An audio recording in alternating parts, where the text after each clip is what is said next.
everyone, and welcome back to Mercy Kill. We are back from our hiatus, and this is episode 59, Super Mario Maker DS Super Mario Challenge with Charbunny. We'll get into what that means in a few minutes. I'm really excited to see it. But we have a few announcements here on behalf of Games Done Quick.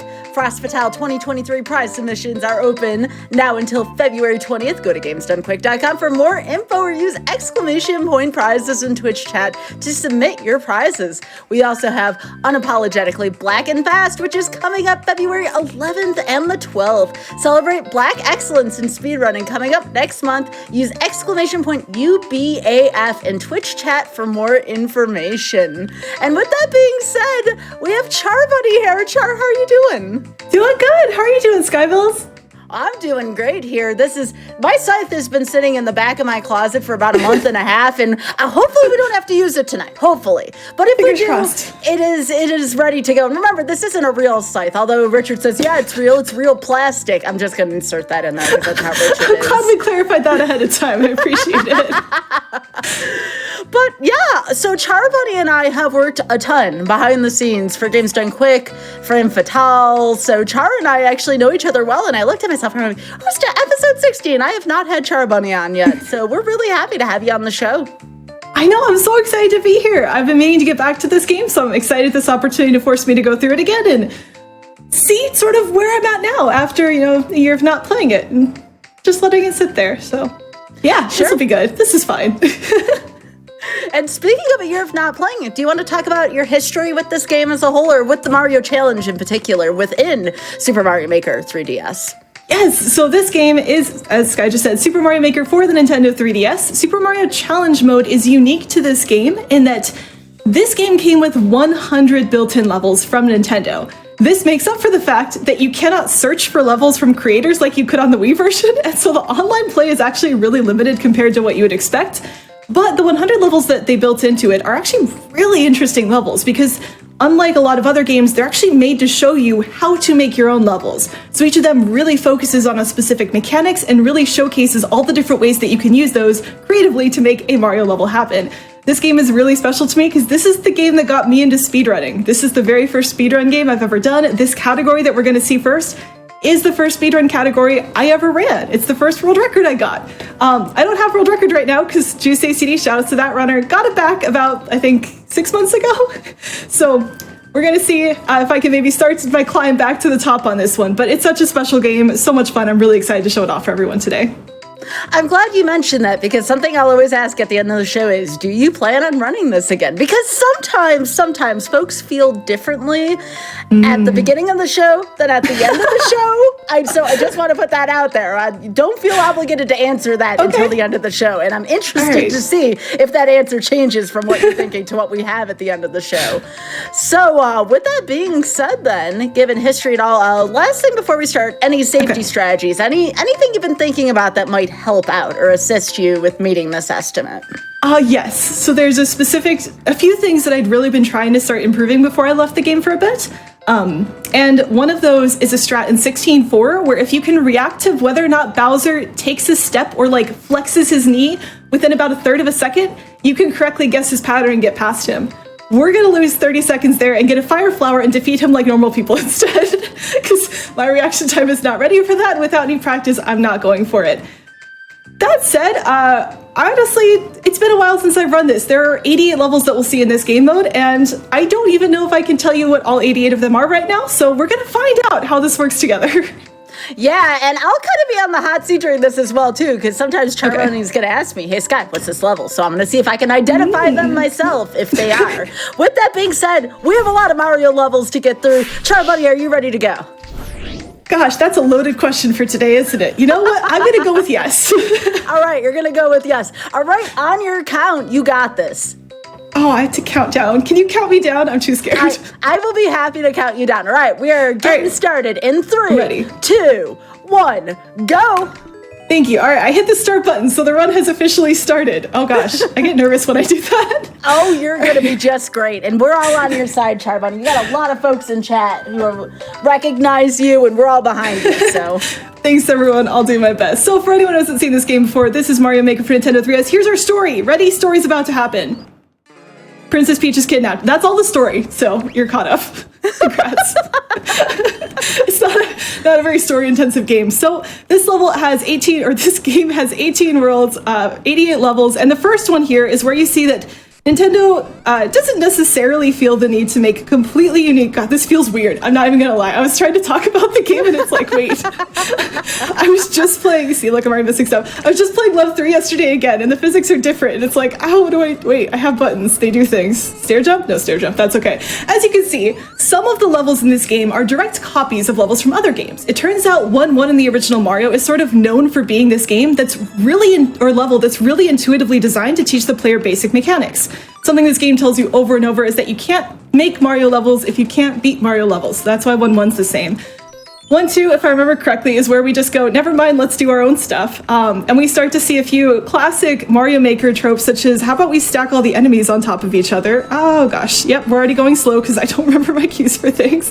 This is fine. There is a piranha plant out of there, so we at least dodge that. You know what? Yep, extra life for safety. That's a good call. Oh my goodness. This is a climbing section. So if you've ever played a Mario Maker level and thought, hey, it's unfair that they put enemies on top of each other or secret blocks that you had to hit in order to progress, don't worry, that's Nintendo approved level design. It's okay. See, this game proves it. Now, did they also have an alternate route through that level that you could have taken that skipped all of that? Yeah, it's fine. Don't worry about it. We're good.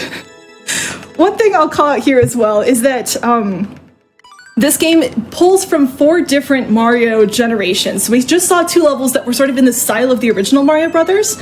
Now we're going to see that there's actually different themes that you can play through. So in this case, we're actually playing out of, I believe it's New Super Mario Brothers U? New Super Mario Brothers ? It's when Mario started looking all 3D like this. And we're just going to see if I can remember how to do this pattern. So yeah, okay, we're good.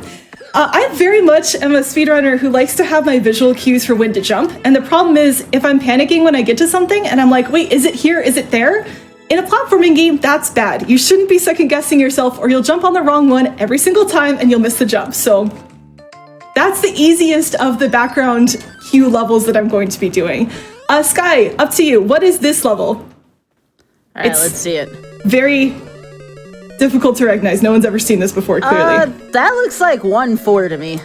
You would be correct. Congratulations. I've already forgotten that we do a safety strat on this and missed my mushroom, so we're just going to really hope that Bowser doesn't kill me. All right, there you go. All right, let's go. That was reasonably fast. I'm about to hit my split just out of habit. I don't even have one. So for that level, there is a mushroom that you can get. In the IL, you would get the mushroom, but one thing about this game is that mushrooms do cost you half a second to grab for that power-up animation, and then half a second again if you end up using them. So if we can skip the mushrooms in real time, which is how this category is timed, that's great. When we're doing our individual levels or ILs, those are in-game time, and so it's free to get the mushrooms because the in-game world pauses. Again, the real world does not pause every time Mario gets a mushroom, and that would cause a lot of chaos. All right, we got through 1 world of this game so far, which is awesome, and we didn't die, which is great, because sometimes that happens. And now we're on to 2. This is water. Okay. I remember how water works. So but it's Mario too. That's in the shape of Mario. That's pretty cool. Right? Yeah. So this game really does go through and do a good job of trying to showcase all the different things that Mario Maker lets you do. And one of those is pixel art, right? You can see how this Goomba's the worst. Okay. You can see how Goombas in this game are scary. You can see how Nintendo is sort of showcasing what you can accomplish. Now it always, oh gosh, I can go in between them. I trust myself. It's fine. Ooh, nice. One of the cool things about this level, though, is that Nintendo literally made all the pixel art in the game. Why are they showing off by making additional pixel art when they literally did the originals? I don't understand. I'm kind of annoyed by this. It's fine, though. Oh, all right, that was our first underwater level. There's not too many of those, thankfully, in this game because they're not super fast. But we do have auto-scrollers, so we'll get to those later. It's fine. What is this one? It does not help that it starts with just a pipe. Oh, Sky, this is another one that you can help with. Yeah, so this looks like 2-3 from Mario 3. We have the little pyramid things here. Now, here's the part where, once again, I've already made a mistake, and I completely forgot that we now get a leaf on this level, and I'm not doing that. So instead, I got a backup shell. No, I don't want to be here. Oh! I don't think I want to be here. All right, we're fine. Okay. This is fine. I was not supposed to drop down. I was supposed to stay at the top of the screen. There was a fast way to do that as small Mario, and that was not it. But again, we're not dead, and that's really the big goal for today, is to die as little as possible. But there's an alternate like leaf strat where you can get the leaf instead and then use that to skip to the end and hit a P-switch at the top, and that gets rid of all of those blocks instead of waiting for the shell to destroy them. But I forgot that that's how we do things now. I used an outdated strat and we're here. Okay, this is another one that's a throwback level. Sky, how do you feel about this one? Oh, that's 1-2 from Mario 1. I like the instant confident answer on that. Yep. Immediately you got this. Here's the thing, though. Every now and then it might be jumbled for me because, remember, I've been so used to lately of the game switching every 30 to 60 seconds that it is really easy to get jumbled there. So I have to think about it all sometimes. Out of order. Yes. So part of it, though, is there are a few differences. So if you notice at the end of that one, there's one platform moving up and down instead of a infinite series of platforms moving to the top or the bottom. That's because not every single mechanic from older games has been replicated, and so some of those copycat levels will be as close as you can get, but not quite the exact same. Oh gosh, I just remembered, okay, I just remembered what this level is, and I'm already not excited about it. So this is the level where we learn how P-switches work. Right? This is where you learn that if you hit a P-switch, the blocks turn to coins, the coins turn to blocks, but it's important for you to know they'll switch back. I'm gonna try. I'm gonna try really hard. I believe. Oh goodness. Okay, we're going slightly slower on this, and I'm doing some. We're gonna do a strat where we climb up. Yeah, so this is. I think I can put it here and we're good. Just barely. All right. Oh my so that's this level. It teaches you how to use P-switches, but instead of doing that, we just don't. And that lets us skip that ending pyramid, which otherwise we'd have to climb up. There are harder strats that we can use for that, where instead you do a P-switch jump in mid-air, which is a type of Kaizo trick, in order to just fly through that pyramid without stopping. I don't usually do that in any marathon run, even when I was practiced at this. But suddenly getting to that point, like if you climb up the stairs and jump on it at a certain point, you're usually safe. I usually actually still jump off the P-switch and I don't land it that close, but I forgot this level existed and this is one of the scariest levels, so I'm really glad we actually got the beginning. Now here I thought you were styling on us there because I legitimately did not know if you were going to make that, and I thought you were just like, oh yeah, I got this, and I was like, oh my gosh! For a couple of seconds there, I thought I was dead. And one of the frustrating things with that level is that you have to wait for that P-switch at the beginning of the level every single time. So if you missed that trick, you're stuck redoing a level with just an arbitrary wait at the beginning, and it's awful and it feels terrible. Oh gosh, my bunny's being loud. Hi, Sunflower. Sorry, I have bunnies. They're back there. I don't know if you'll be able to see them. She's off camera right now. So this is another level that you may recognize. Okay, that was the one scary jump that I was the most worried about for this level. And we're just gonna slow down. We're gonna hopefully make that jump. This is fine. This is another level that used to be, I believe it was 1-3, and now it's 3-1. So isn't that kind of a neat inversion? I like how that works. You are going really fast through these stages. Like, I'm looking over 1 second, you're in the stage, next minute I'm seeing course clear already. This is really impressive. I'm honestly shocked, because the last time I did this was actually on a different hotfix show. I was racing Lizzie Berry, and we were on What's Faster. She was doing Nier Automata, I was doing this game. I died on that level 3 times. So that's one Goomba. So I'm shocked that that one didn't just murder me. Here's another one that is, yep, we already forgot where all the cues are. This is another one that I use specific background cues to know when to jump. And anytime you see me slow down in a level like that, it means I screwed up. So I think I jump in like the middle of this water and that gets me over this one. These ones I'm just gonna do by sight because it's easier. I can, if you actually know where you're jumping, you can land on top of them and it looks cooler, and like I would usually do that, but I don't remember where things are at. This is fine. It's great. That level's really aesthetic though. You can see that there's a lot of like decorations in the background. Nintendo really did a cool job making the level feel like it was a city, but as speedrunners, we just kind of run through those, so you didn't get to see it. You can run 100% if you want to see it. No one runs 100% at 7 hours long. I guess, oh yeah, Sky, here's another one. I already forgot what I'm doing. All right, let's see. Does this one look familiar?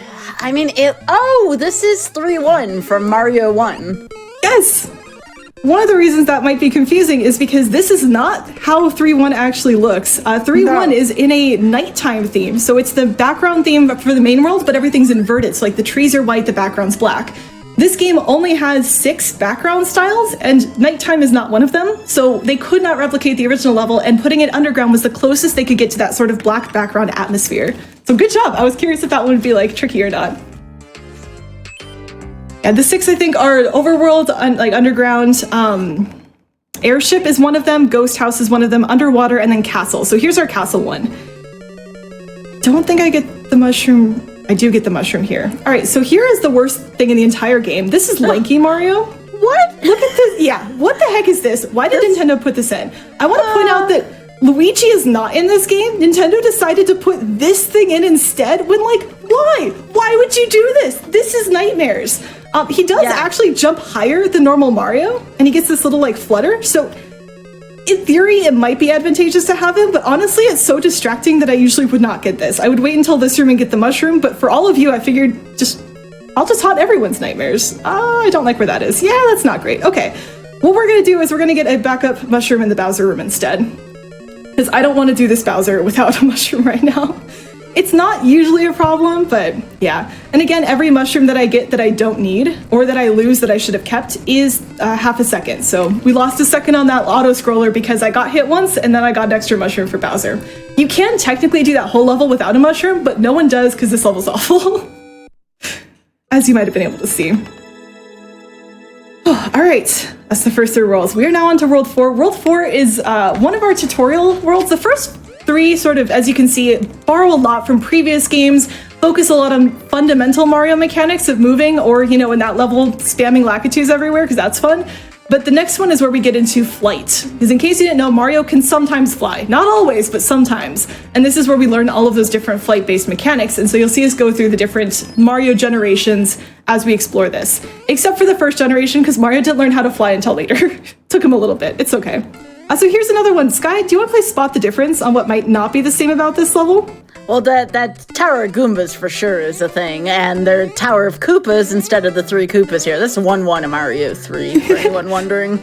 The original didn't have 20 Koopas stacked on top of each other in an obstacle? What? Not that I can recall, no.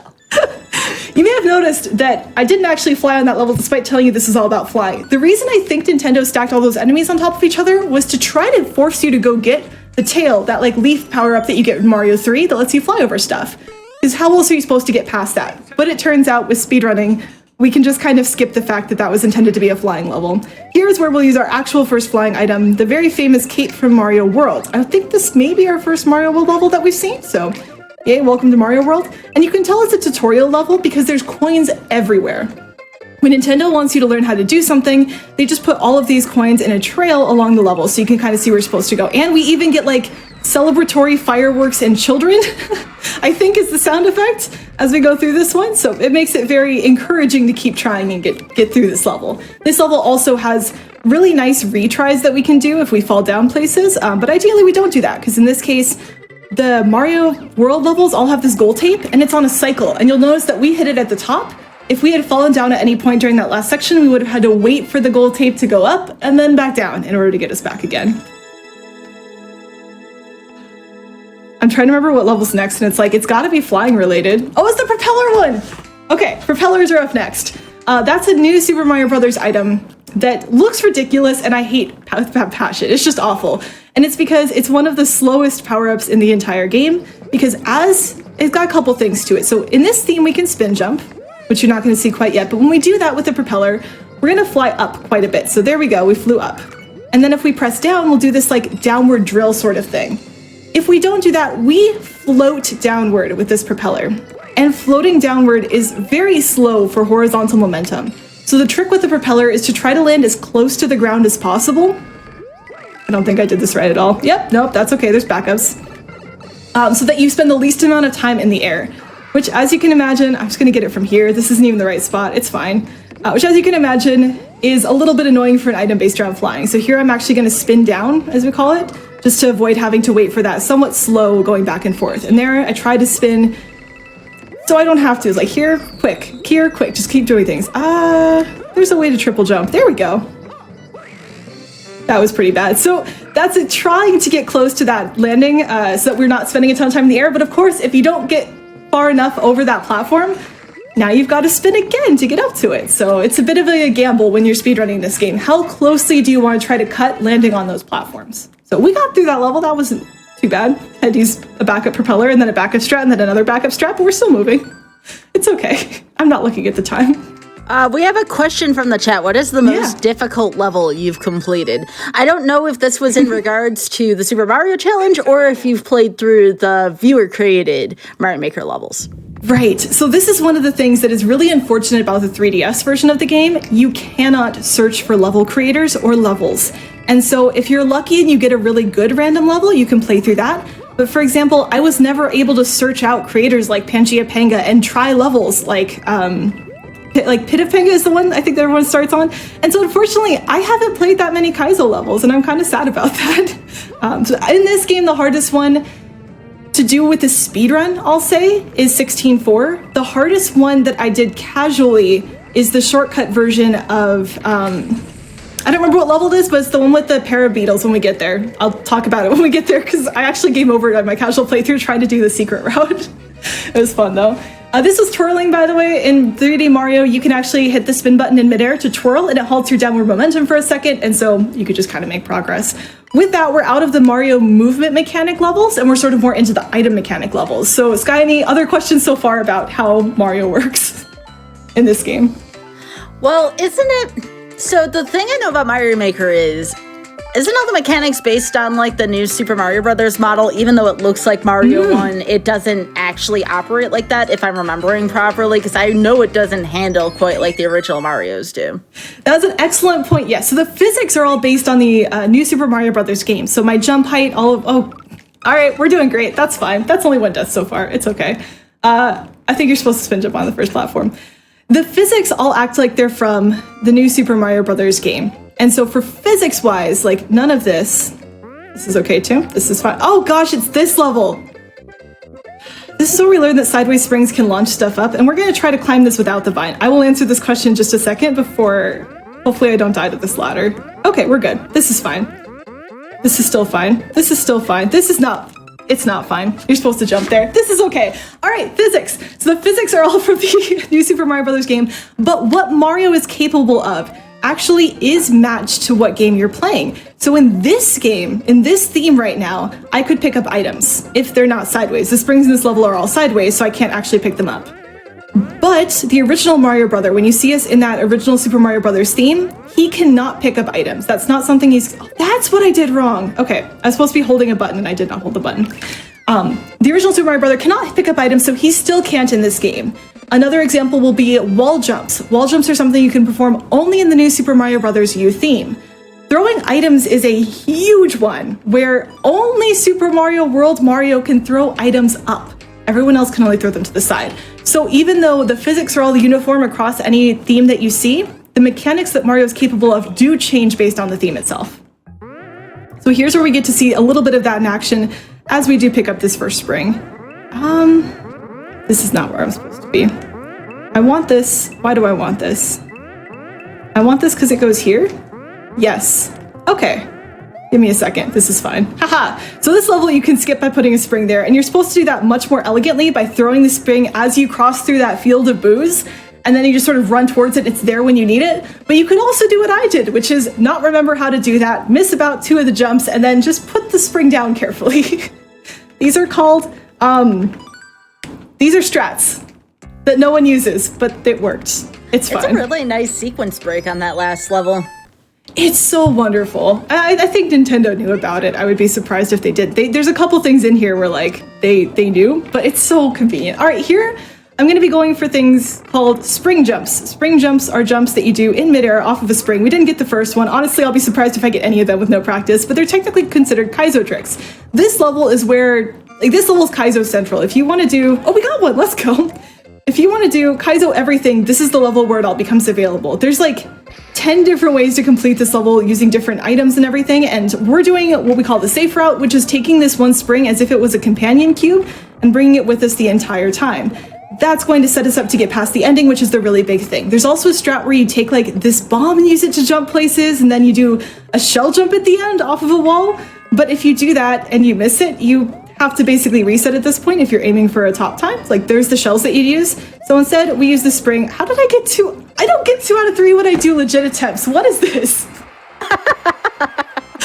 That was 2 out of the 3 spring jumps, so that was awesome. But you can see how there's a wall there at the end. You could have used a shell jump to get up instead, so there's an alternate strat where you use the bomb to get the P-switch, and then the shell to get past the ending, and instead we just use the spring for both. It's way safer.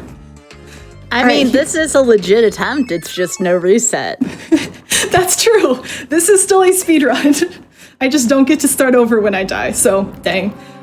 This is our first, no, not our first auto-scroller, but this is our first auto-scroller where you can see that there are multiple auto-scrolling speeds. So that first section goes by really fast, but then we sort of slow things down here in the middle. With auto-scrollers, the big thing we're looking to do with the speedrun is just be at the transition as soon as it appears. So in this case, there's a pipe that's going to show up on the right side of the screen. Here it is, and I just want to be there the instant the pipe appears on my screen. That's the optimization we're going to do.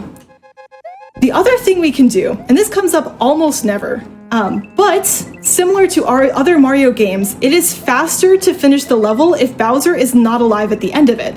So if you think to like original Mario Brothers is when I see runners really do this, where they will get power-ups specifically to murder. I'm waiting for a specific cue there, so I have the screen scrolled where I want it to be. Mario 1 runners will do this where they'll get specific power-ups. We only do it in this level where we get this star, and we specifically want to make sure we jump through all 3 Bowsers, because if they're not on stage, they won't throw a hissy fit when the level ends and we save time. Something else I haven't mentioned that you may have picked up on is different from other Mario games. I don't get to keep my power-ups.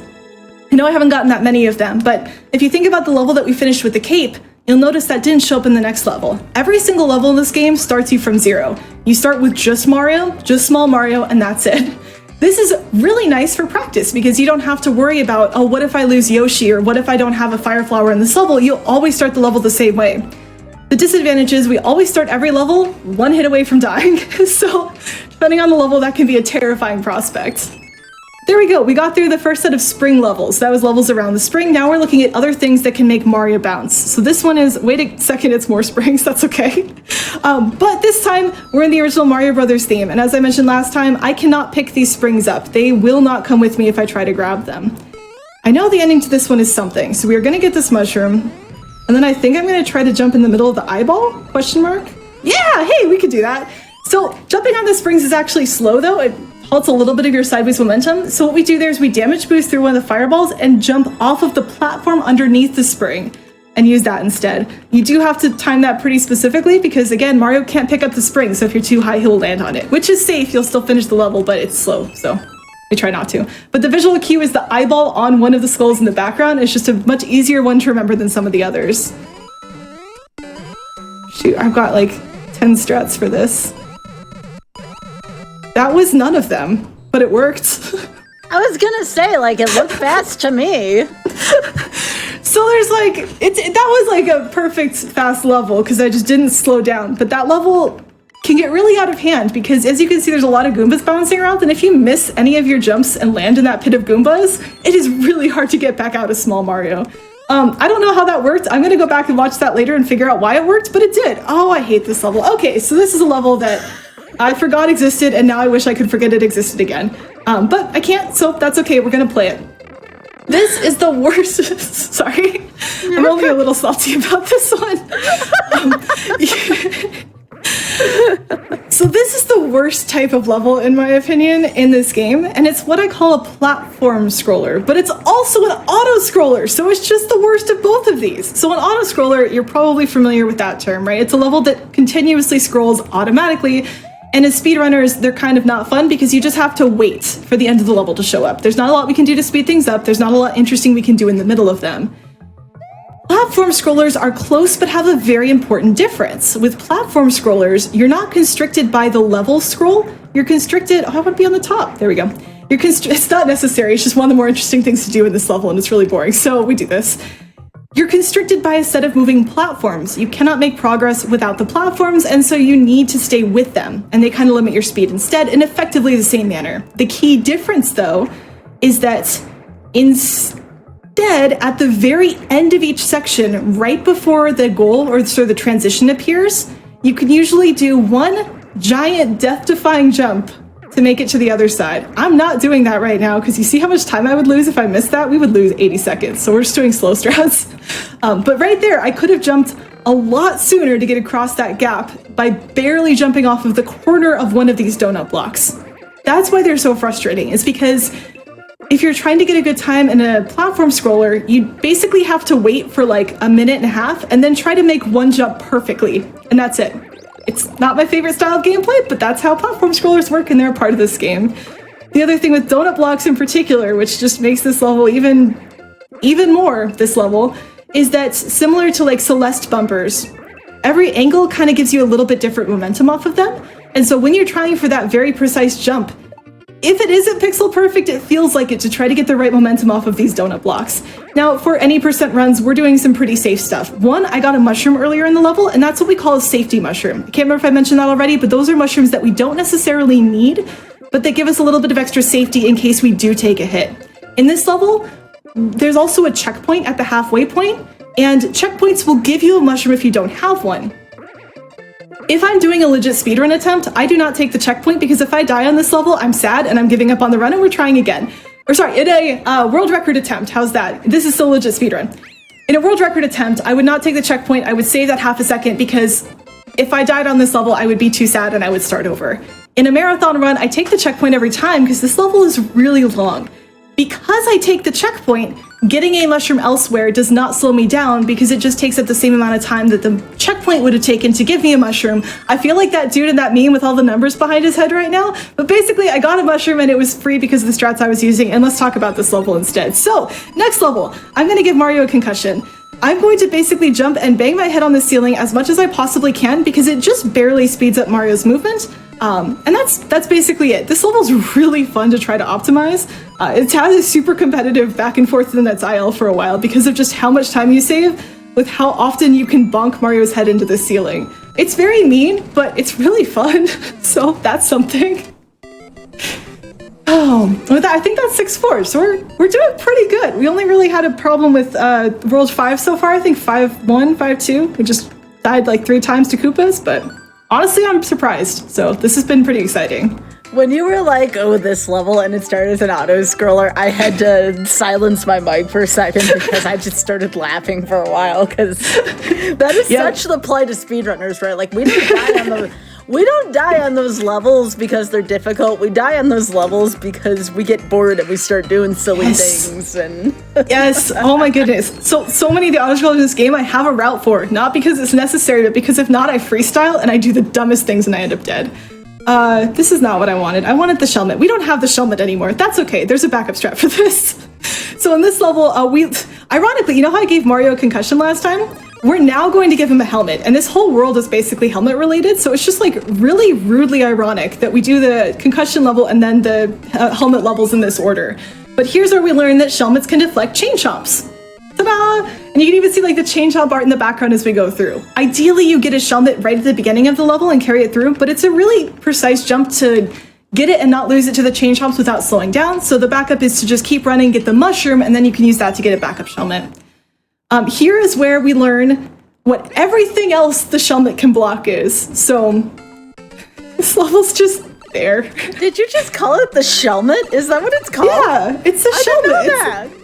I don't know. I guess I thought it was the official name. Like, it's a helmet that's a shell, right? Like, I think that's a cute name for it. I just never heard it called that before, and I really like it. It's pretty awesome. So, like, this is where they're just trying to teach you, here's everything else the helmet or Shelmet can deflect, right? Again, this whole game is kind of teaching you how Mario creation works. So it's trying to give you this insight into all these mechanics through levels. The most important part of this level, though, is Bob. This is Bob the one-up mushroom. If everyone in chat can please say hi to Bob, that would make me very happy. Hi, Bob. Thank you. Bob is great because he's one of the only friends we get on this entire journey. You'll notice that there's a whole bunch of enemies on the screen. They all want to murder me. Princess Peach has been kidnapped, but we don't even know if she's okay at this point. Like, she's written us no letters, promised us no cake. We're just, oh shoot, when do I want to move? Apparently sooner than this. Is it 5? Nope, it was earlier than that. That's okay. Bob, though, is there for us. You see how long he was on screen? He's on screen longer than almost anything else in this game. He's wonderful. That's the moral support we needed in this. Peach is just nowhere, so yeah. Sure, you get Bob and I get a baseball that follows me in tubular. I see how that's fair. Bob is great. So for the ending of that, oh, this is another one I think you might recognize. I think it's more loosely inspired than some of the other ones.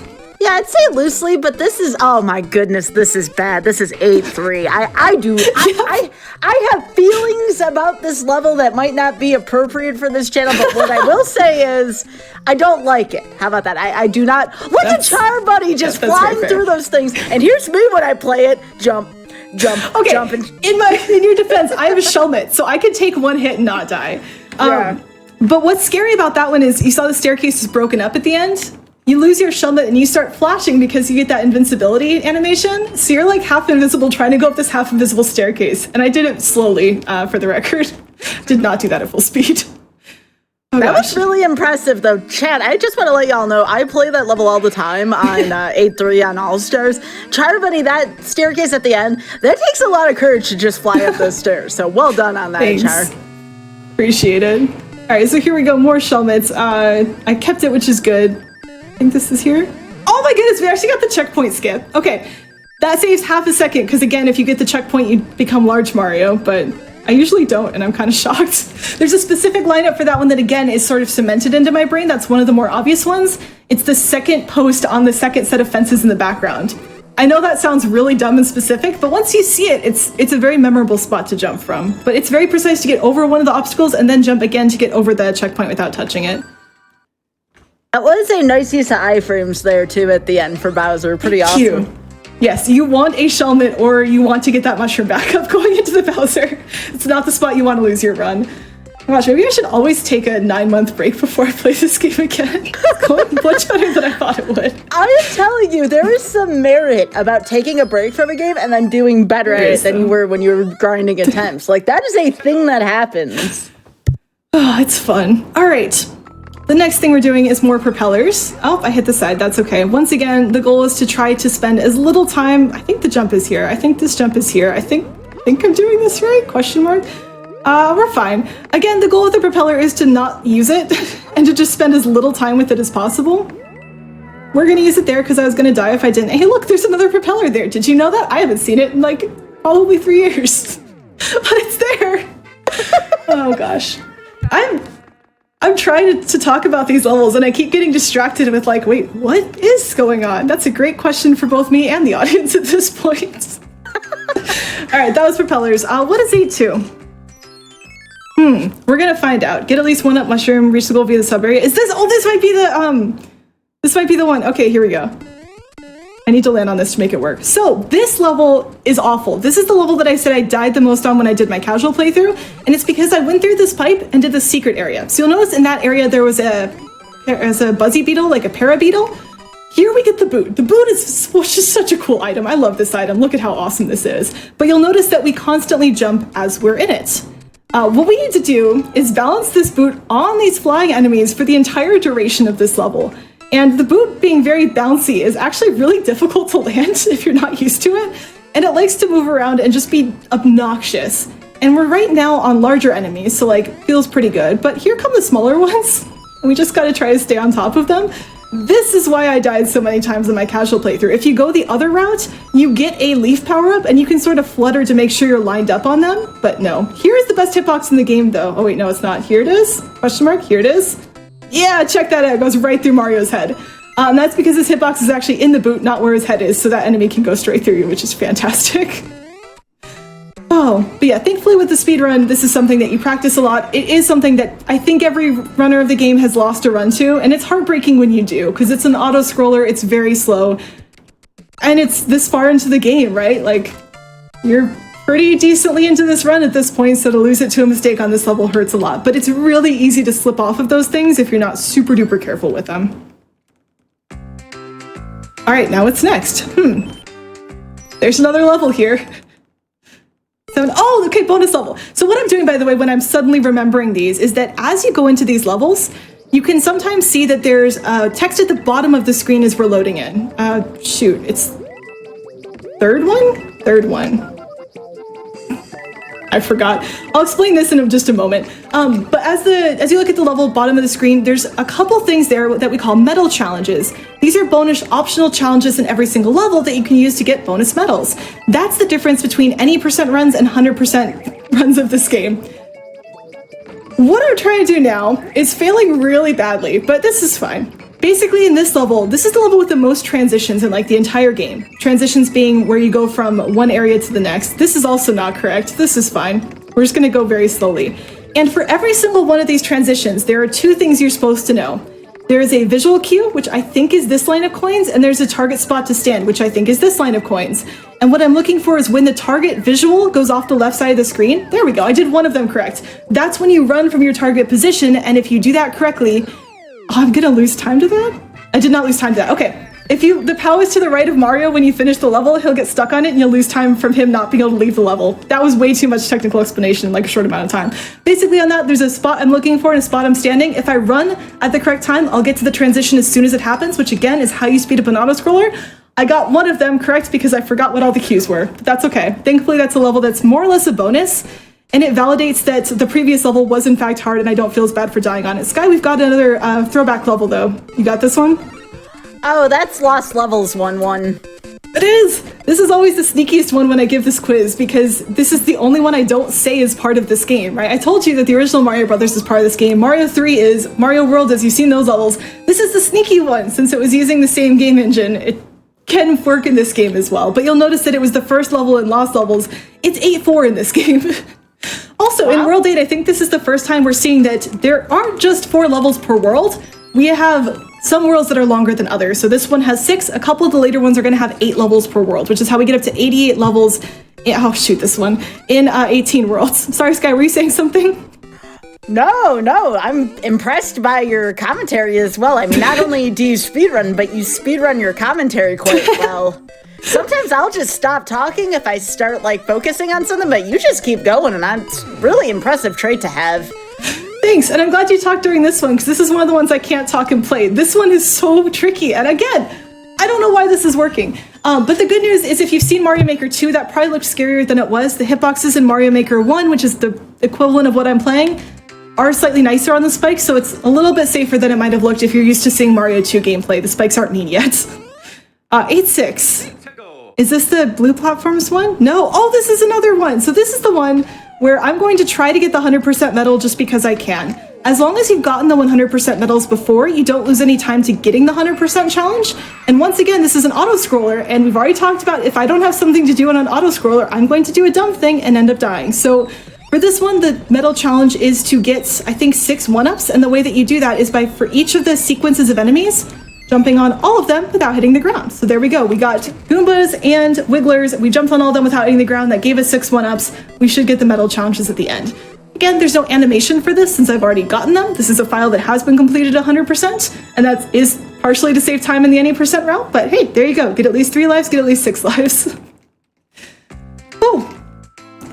What do we have in World 9? This is the part where, like, if I was in practice, if I'd practiced this ahead of time, I would have practiced my commentary and I would have known what to tell you about upcoming World 9. And you know, what levels to expect, what technology we're gonna see, what Mario's gonna be doing. It looks like there's a whole bunch of levels in it. Looks like there's 8 of them. Oh gosh. Speed Bowser Jr. Always Mario's Tale? Is this the... Oh, okay. Hey Sky, guess what? We got another one.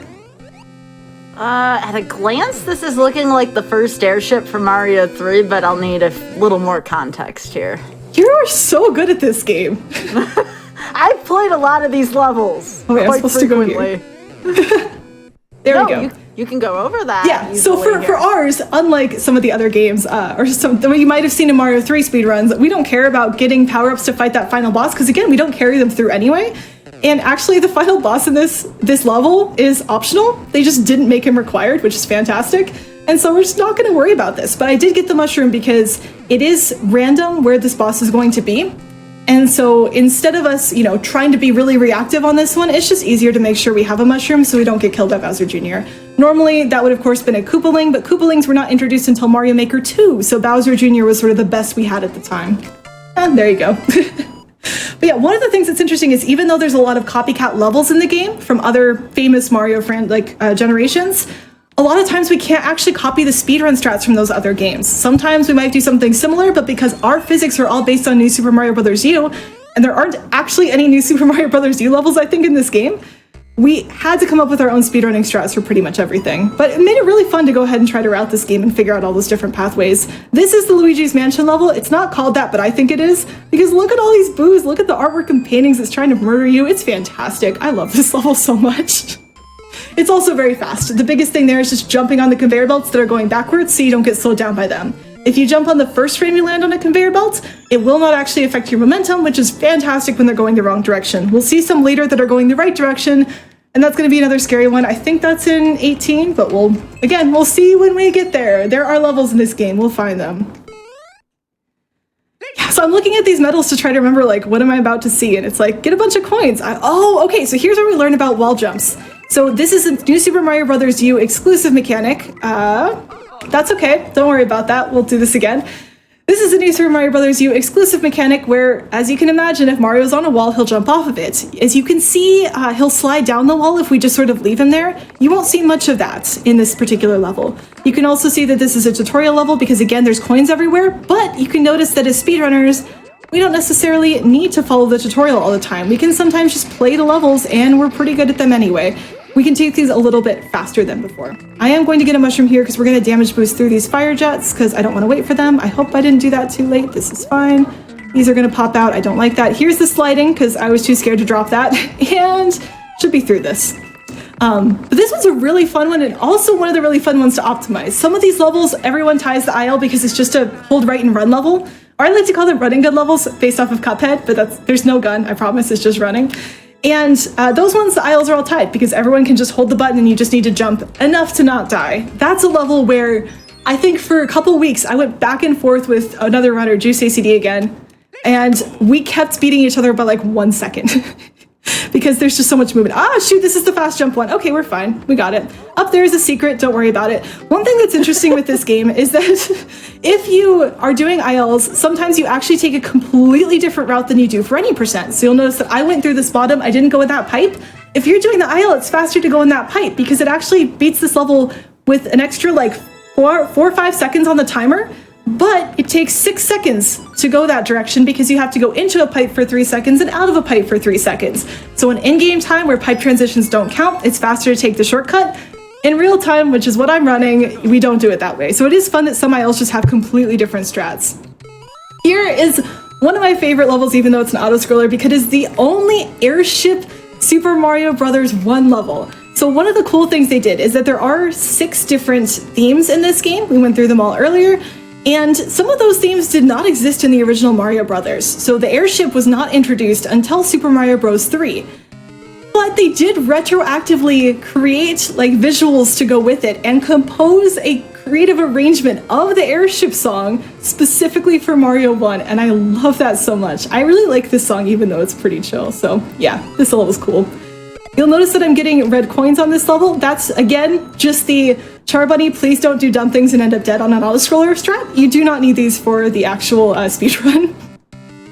At the same time, interestingly, this is where I learned that Large Mario's hitbox and Small Mario's hitbox are different not just vertically, but horizontally as well, so far as I can tell. And that's because this is an auto-scroller, in case that wasn't immensely obvious to everyone. And at the very end of it, of course, you want to hit the flagpole. Now, this is specifically an auto-scroller in the slowest theme, meaning that you can pretty much just hold right the entire time as you get to the ending, and you'll be immediately on the right side of the screen as the level finishes. However, if you finish this level as Small Mario, you will finish it 1 frame later than you would if you were Large Mario. That is enough to get a different in-game time at the end of this level. It's so precise. So you can still tie the individual level time as Small Mario, but then you do need to use this key to go through this door that you're going to see, immediately go back through the door, and that scrolls the screen enough that you can get to the flagpole as Small Mario in time, which is just the most convoluted way to end this thing. Honestly, obviously in RTA, it's faster to just run Small Mario into it because 1 frame is much smaller than the half a second we would lose getting the mushroom. Can you tell I geek out about this game a little bit? There's nothing wrong with that. I'm just listening and learning stuff. Oh, it's so much fun. Like, I love speedrunning and I love just diving into the specifics of games. That's one of those things that got me into speedrunning. Okay, what do I do here? There's any level that there's like multiple strats for, I'm definitely at risk of mixing up what they were. This is not the fast one anymore, I think. Well, it almost was. I almost didn't miss any. Oh, yeah. Well, then we lost half a second. I didn't die, that's the important part, but any level where there's multiple strats, there was a point where I was learning the new ones, and so sometimes my brain is trying to figure out which strat am I actually going to do, so we're getting there.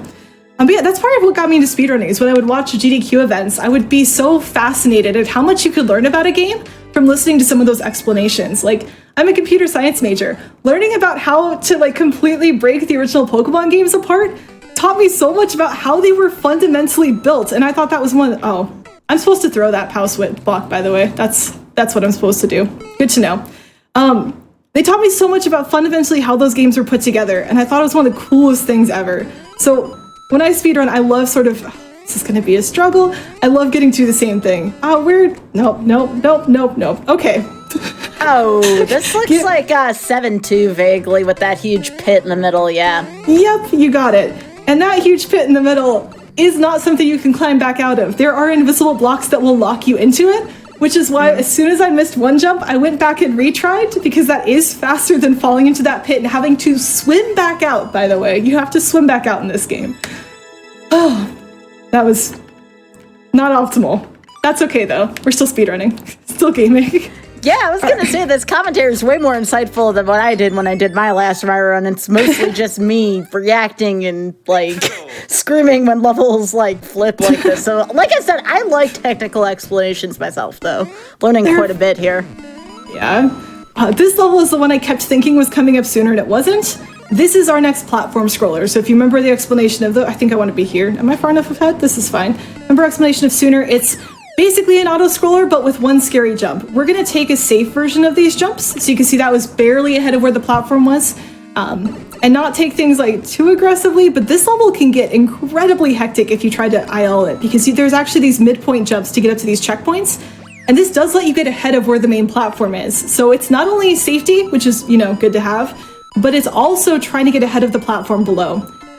I didn't do so well, so we didn't save any time from my jump up there, but we didn't lose it either. Here we're counting to 4. 1, 2, 3, 4, and that's when you know it's safe to get to the next platform. You can see I landed with plenty of clearance, basically, on that final one. Here I'm just going to run off the side because there's a ground below us. That looks scary the first time you see it, but it's safe. That part's fine. Whew. All right, World 9 down. We are on to World 10. World 10 is where we get the halfway point of the run. 10-2 is the 44th level out of these 88 that we actually do. So yeah, that seems a little uneven because you'd expect it to be in World 9 given there's 19 worlds. But again, the later worlds tend to be more level heavy than the earlier ones. Yeah, we're going to be taking a wellness break after World 10. So we have one more world to go, and then we'll pause the timer and take a wellness break. Sounds good. All right. What is 10-1?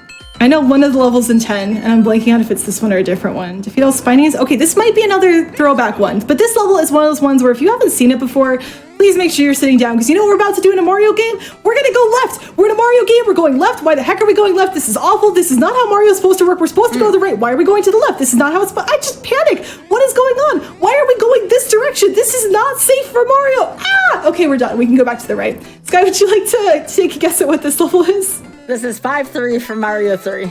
Yay!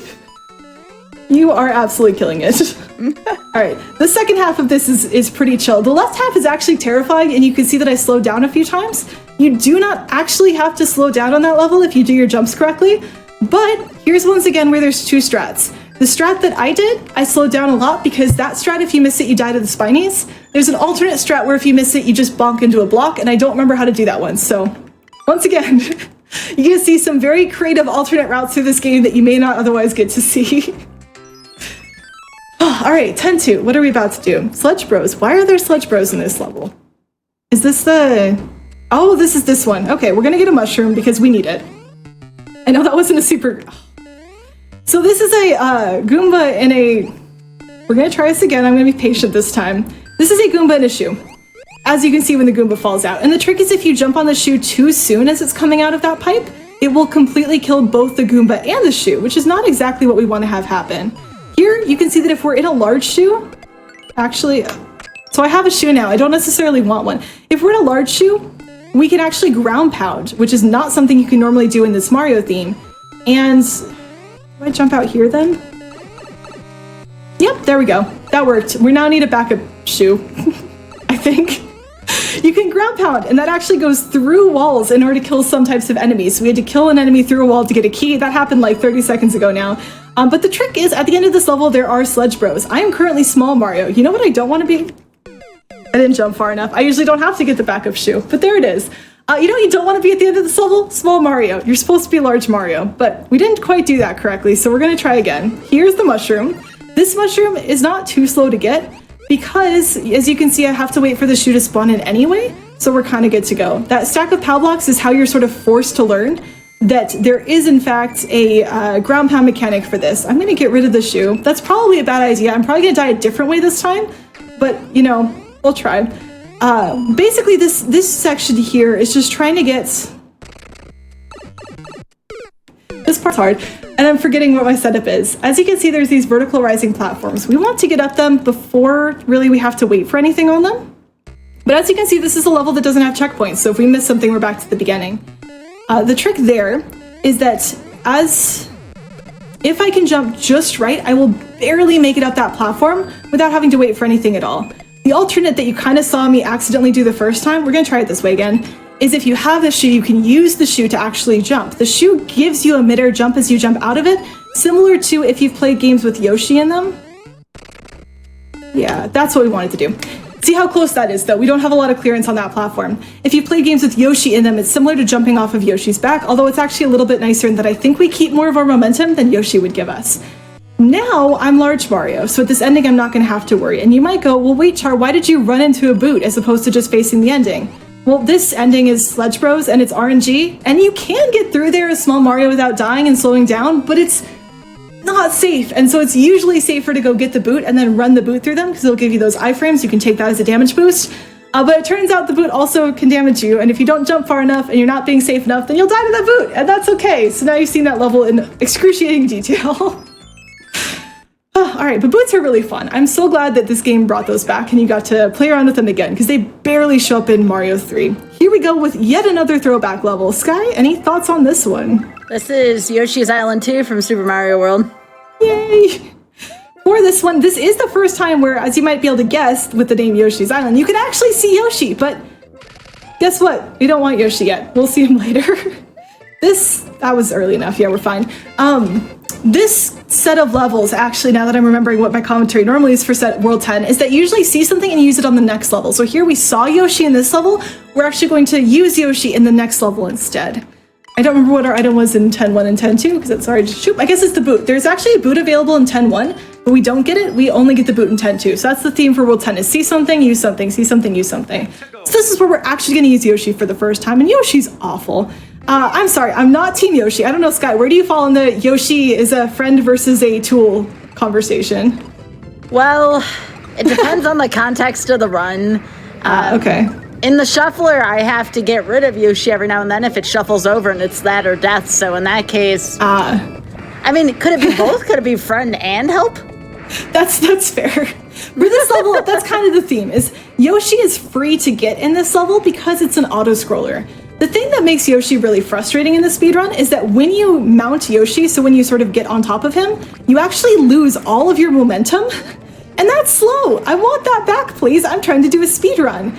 But the advantage is, of course, if I get hit with Yoshi, it counts as a damage boost as opposed to, hey, you died. So for an auto-scroller where momentum really doesn't matter, unlike most other levels, Yoshi's actually kind of fantastic. So for this level specifically, Yoshi's great.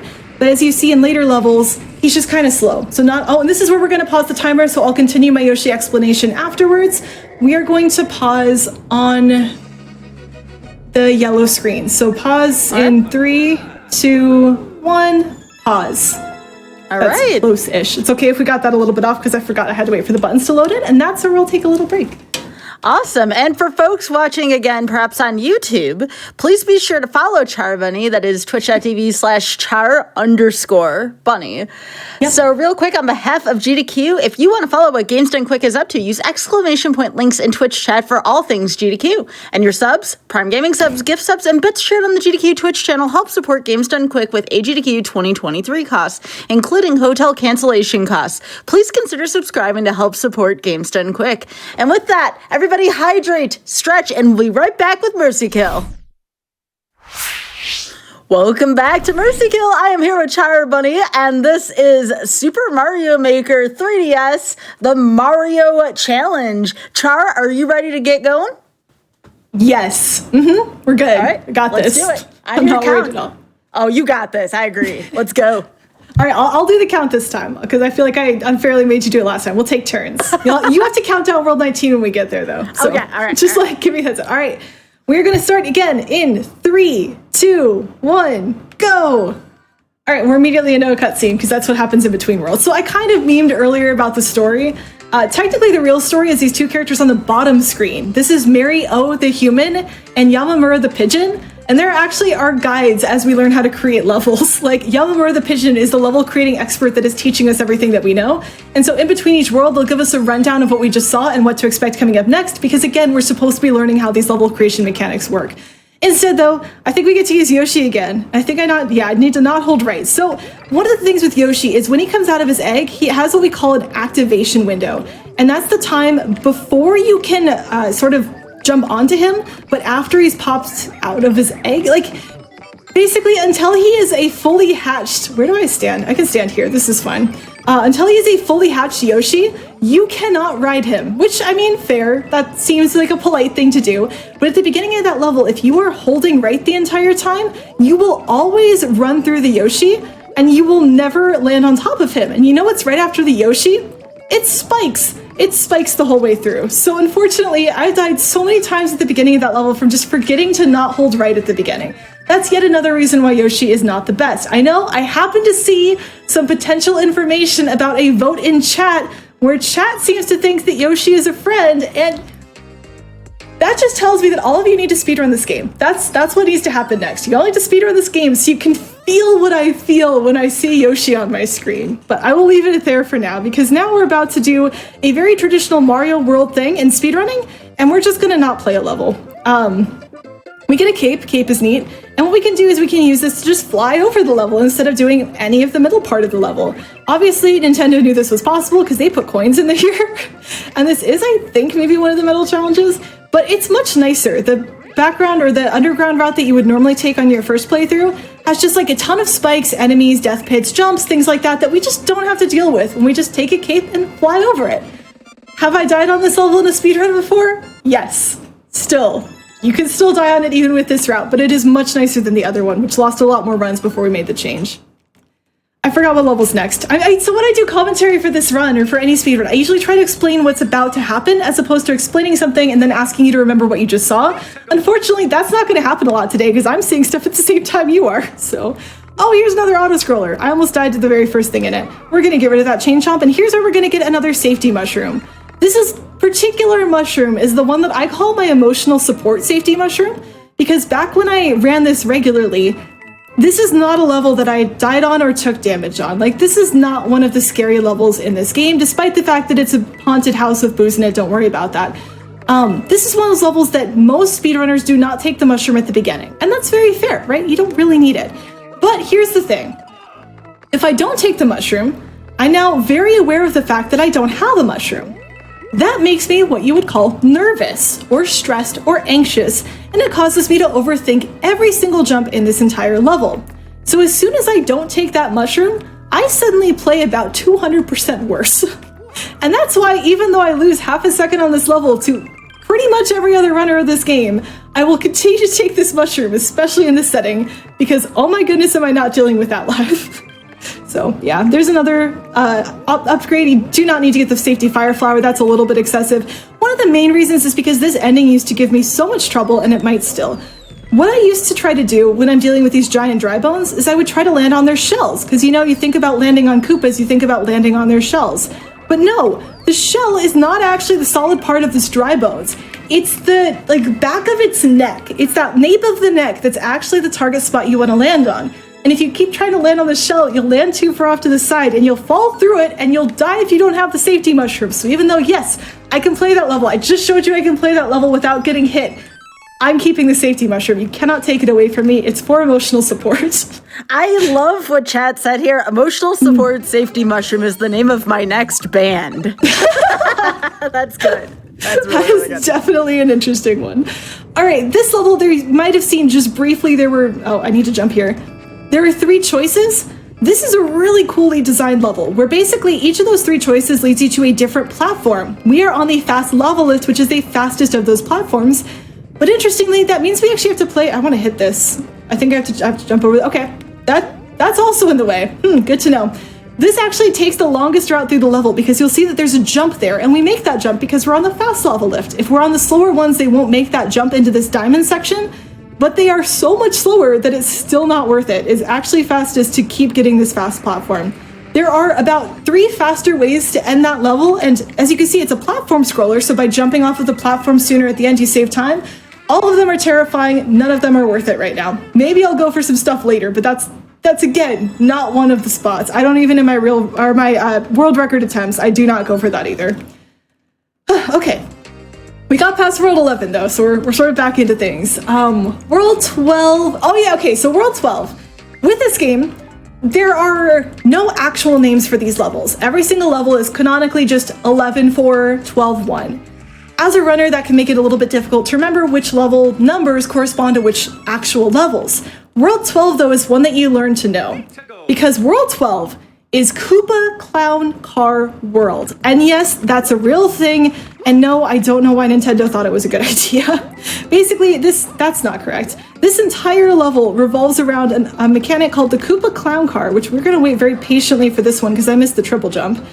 And yeah, here it is. This is a Koopa Clown Car. The way that this works is it's a very, that was scary. This is a very drifty sort of object where it carries a lot of momentum. If I'm going to the right and I push left, it's going to slow down for a bit before it changes direction. It's also omnidirectional, but if I'm not holding a direction, it will slowly fall down. That's the first type of Koopa Clown Car, because of course, why not have more? There's actually 2 types of Koopa Clown Cars, the second one being the Fire Koopa Clown Car, which is what we're about to see here. This one lets us shoot, shockingly, a fireball. I know, just great names on things.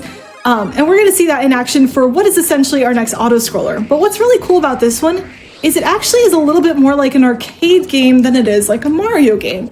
If you were really eagle-eyed, you might have noticed that our challenge for this level, if we wanted to get our 100% medals, is actually to get a high score.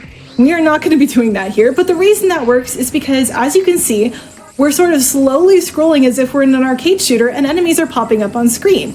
What we want to be doing for the speedrun is destroy them before or as soon as they appear so they do not have a chance to put us in harm's way. This is a very long level and very painful to die on. Oh, shoot, we have to fight Bowser at the end of this too. Dang it. Sorry, thinking ahead to what's about to show up, and it's like, oh, that's gonna be struggles, because there's like 2 strats on that one too. As you can see with speedrunning, we tend to know where things are going to be, so I know when all these enemies are going to show up on screen, and I can clear them out really early. At the very end of this level, I will not do that just so I can show you how absolutely hectic this level really is. We just got a fire flower. This actually powers up our car in addition to ourselves, which is weird, but I'll take it. And this lets us shoot 3 fireballs at once. This is going to be important for our final Bowser fight of this level, which is coming up at the end, because we can deal triple damage to Bowser if we keep our fire flower and keep this particular clown car. That's going to be our strategy for that particular fight. I will note that I'm using charged fire shots. You can also do non-charged fire shots. I don't know if this is where I want to do. We'll wait here. So this is what this level looks like if you just don't spam fire the entire time. And you can see that there's a lot more that ends up happening. I'll do it one more time up here. I think after here's where I normally do it. Charged fire shots will go through multiple enemies and will destroy bricks. Uncharged fire shots, these ones, will not do that. But here we go. Here is the end of this level if you're actually going for a high score and not doing the speed run. You can see that the combo really racks up once you do that. But the more you let like the spinies live, there's a lot. Thankfully that section's not too bad as long as you know what you're doing. Here comes our Bowser fight. So once again, I really want to keep this fire flower because it will let me do triple damage to Bowser. I'm about to lose it already. This is fine. I think it's like 15 large fireball hits for Bowser, so we're getting close. Maybe it's more. You should be, come on, soon. There we go. Whew. So we at least kept that. If you lose your fire flower on that fight, it gets so scary because Bowser very quickly starts closing in on you, and there's boos on either side of the screen that condense the battlefield the longer it goes on, and you're in a clown car. And I didn't even mention this, but they bounce off of things. And so if you hit a wall, you sort of careen sideways and start bouncing around, and it's really difficult to dodge Bowser when that's happening. So I'm glad we got through that one. Dying to Bowser at the end there is one of the most slow deaths you can get in the entire game. So yay, we made it past that. All right, 12-3, we're not done with Koopa Clown Cars yet. This is where we get to see them in the Super Mario World theme. Not too much different here. This is another airship level. I kind of were just floating through. The big thing that we're going to get to at the end of this one, which as soon as I remembered it existed, it's like, oh gosh, why? Is air bloopers. So you may have noticed that all the way back in our very first underwater level, there were underwater Goombas. Well, if Goombas can be underwater, guess what? Bloopers can be in midair. And these ones, for some reason, even though they move, this is why. Even though they move the exact same way as they would underwater, it's somehow a million times more terrifying in midair, even if I'm in a Koopa Clown car that can move omnidirectionally.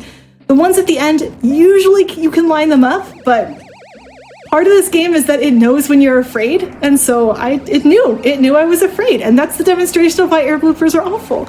Just why? They even show up again later in like 18.1 or something. We'll see more of them. But basically what I'm trying to do here is get low enough to hit all of them at once, but not so low that I bounce into the obstacles. So you can see here I'm sort of cutting down around this. I need to kill the first one, and then if I line up low enough, I can hit 2 shots next to this line of coins and kill all the bloopers and break through those breakable blocks to get onward in the level. That's what I was trying to line up and didn't quite manage to the first time. Once we're down here, we're pretty good though. One thing you'll notice is I will jump out of this at the end of the level. You are slightly slower in a Koopa Clown car than you are outside of it, so anytime we can jump out of it early, we try to do that. That reminds me that we have to do it at the end of the next level though, and once again, that's a scary one. So, 12.4 is the ultimate drift car experience with Koopa Clown cars, which is just as terrible as it sounds. Where basically, we're going through a castle level with obstacles everywhere, narrow corridors made out of spikes, and we're trying not to get hit by anything in this Koopa Clown car. One of the reasons spikes are especially terrifying I think I wait for this. Yeah, I wait for this. One of the reasons spikes are especially terrifying with Koopa Clown cars is because, oh, that's scary. This is really scary. This is fine. Can I get under this? I made it. Okay, we're good.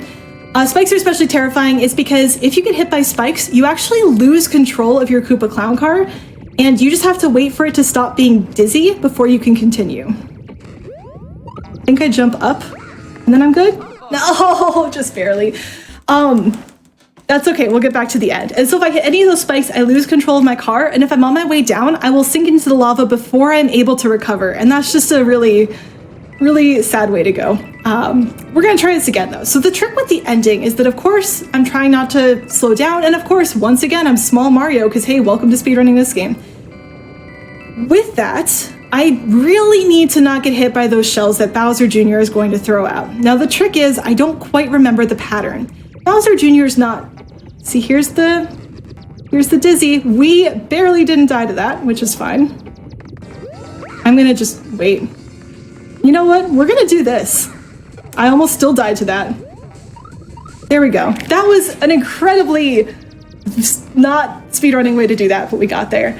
The trick is you can slightly manipulate where Bowser Jr. is, because the clown car will actually follow you. And so what I had tried to do the first time, and check it out doing the second time, is if you jump before you get to Bowser Jr., it will bait the clown car to go up, and that will raise Bowser Jr. high enough that you can sneak underneath the shells that he throws without hitting them. You saw I got pretty far before the shell caught me. Unfortunately, you have to do that at the right time in the right place, otherwise it doesn't quite line up. And not having run this game for a while, I couldn't remember where that lineup is. I just knew you're supposed to jump, and I tried, and it wasn't correct, and that's okay. We move on from that. We are now on to World 13. So World 13, what do I do here? I get the propeller, and then, oh, this is the one with the jump scare chain chomps. All right, so World 13 is the evil world, because it just has a bunch of stuff that's a jerk.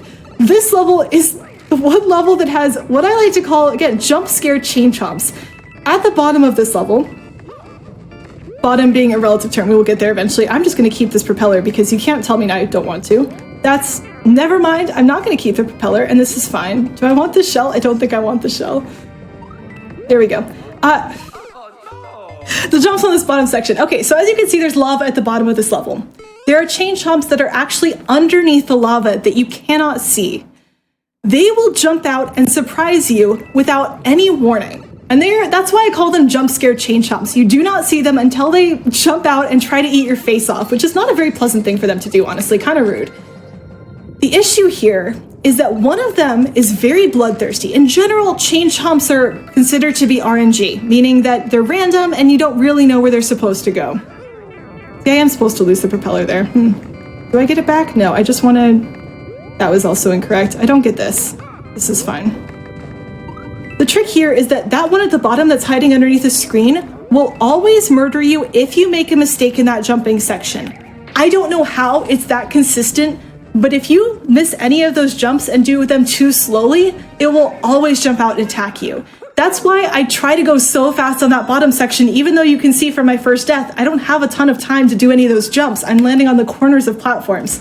So that section, even though you didn't see like the reason I was scared, now you've heard the reason why I was scared. It's the change helms at the bottom that will absolutely murder you if you do not do that bottom section fast enough. Oh wait, here's our new strat. We're gonna do this 5 times.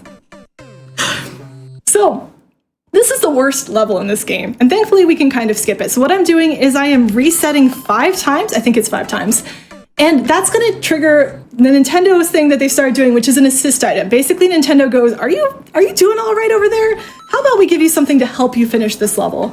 In this case, it's going to give us a star power-up. This is going to be very important for us.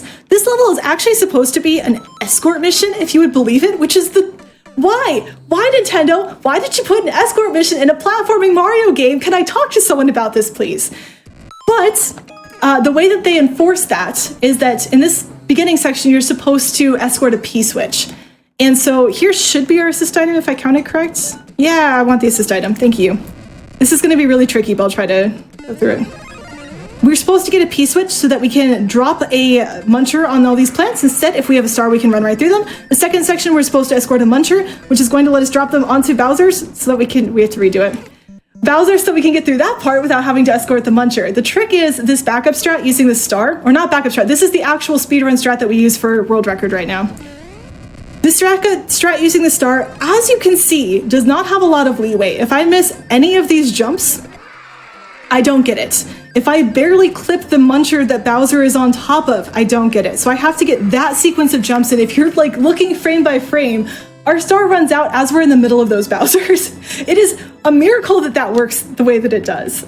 So I'm glad I got that on the second try, because this is one of those levels that coming up on this run, I knew was going to be a potential problem because it just is really nerve-wracking to get correct. 13.3 exists. Oh, this is the pirate one. So this level is part of the evil world, not so much because it's like actually tricky, but like, you know, if you were a small kid playing a Mario game for the first time, it's got skeletons and a pirate ship and cannons, and that's like mildly terrifying, right? It's fine. I'm not trying to justify my name for this world by shoestringing every other level into how it works. It's okay, don't worry about it. Oh, this one's kind of nice though, because as you can see, it's pretty much just running and jumping, and so as long as you go the right way, you're not going to run into problems, unlike that other one where any small mistake on the jump is going to get you a very not alive Mario, which is not what we want to have happen. Oh gosh, all right, 13.4. Go without pressing, oh gosh, okay. So this level is fine in the speedrun. I am getting the safety mushroom. Partially because it's almost impossible, I think. Actually, I don't think this one's the safety mushroom because it's too hard not to get the checkpoint. But as you can see, this level is fairly straightforward. There's a bunch of enemies sort of bouncing on the ground, and I'm just running across the top. One thing that's interesting to note is I actually don't have to jump at all during this entire level. I'm going to jump because, no, I want to jump. I'm in a Mario game. What do you mean you don't want me to jump? I already lost a safety mushroom. That's okay. We're going to get another one here shortly. But the trick is if you want to get 100% in this level, you actually just can't jump. And like, why did Nintendo make a Mario level where you can't jump? You know the two things Mario is known for? It's jumping and having a cool mustache. Like, why would you take one of those things away from him? I do not understand. But again, thankfully, we don't have to follow that rule because we're doing any percent, so I can jump as much as I want. Sky, what are your thoughts on not jumping in a Mario game? I mean, it depends, right? Because Mario Maker kind of changed the face of that, right? We have auto levels, for instance, which is something where I have messed up because I have not recognized that that is an auto level, but yeah, that's the best example I can think of is auto levels. That's very fair. One thing I will talk about is that the category I'm playing today is only one of the categories available in this game. You can also do the 100%, which is very long. It's not optimized because it is just a very long speedrun. But the other category that's really popular is the 100-man challenges. So if you're familiar with Mario Maker, you might think more about the user-generated levels. There are categories in this game in speedrunning for those user-generated levels, the most popular category on the leaderboard being 100 Mario Easy, where you try to beat, I think it's 8 I should know this. I need this. It's like 8 easy levels as fast as you can, and they're all completely random. So you could get really fast ones, you could get really slow ones, you don't know.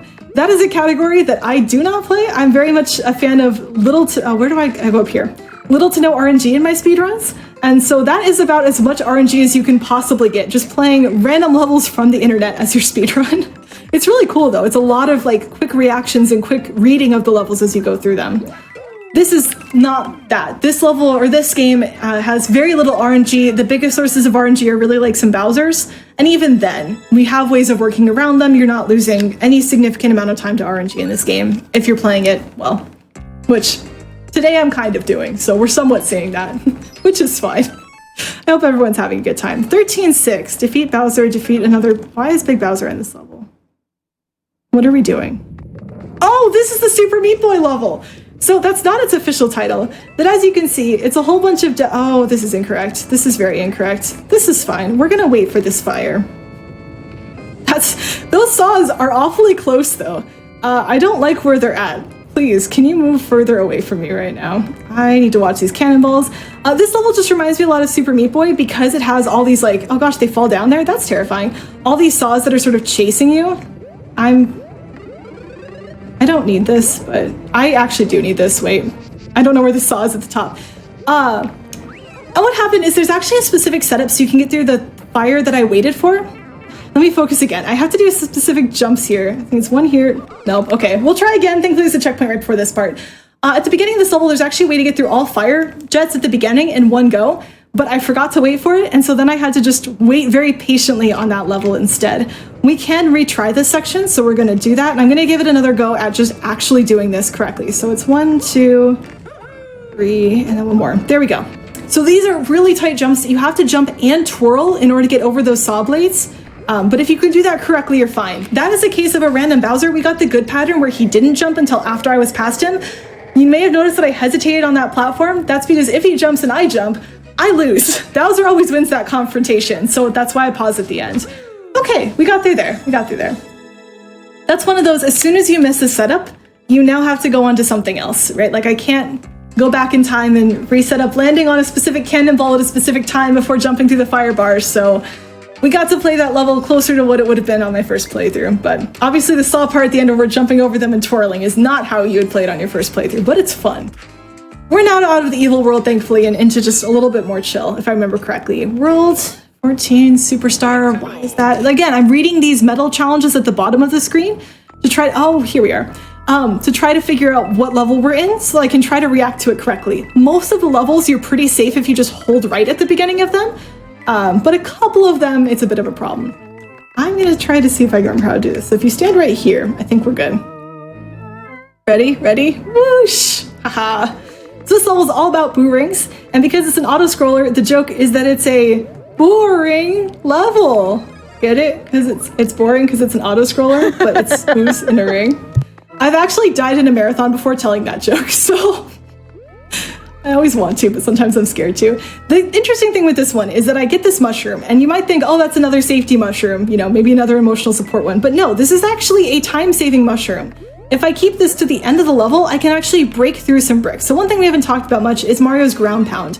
In this theme, Mario can actually ground pound, and if you are not small Mario, you can actually break through these blocks. As you can, oh, come on. As you can see, here's the goal, and so if I keep that mushroom through the whole level, I shortcut a little tiny jumping section at the end and can get to the flagpole early. So that's why we do get that mushroom, even though it loses half a second to pick up, it saves us over half a second in completing the ending, which is very nice.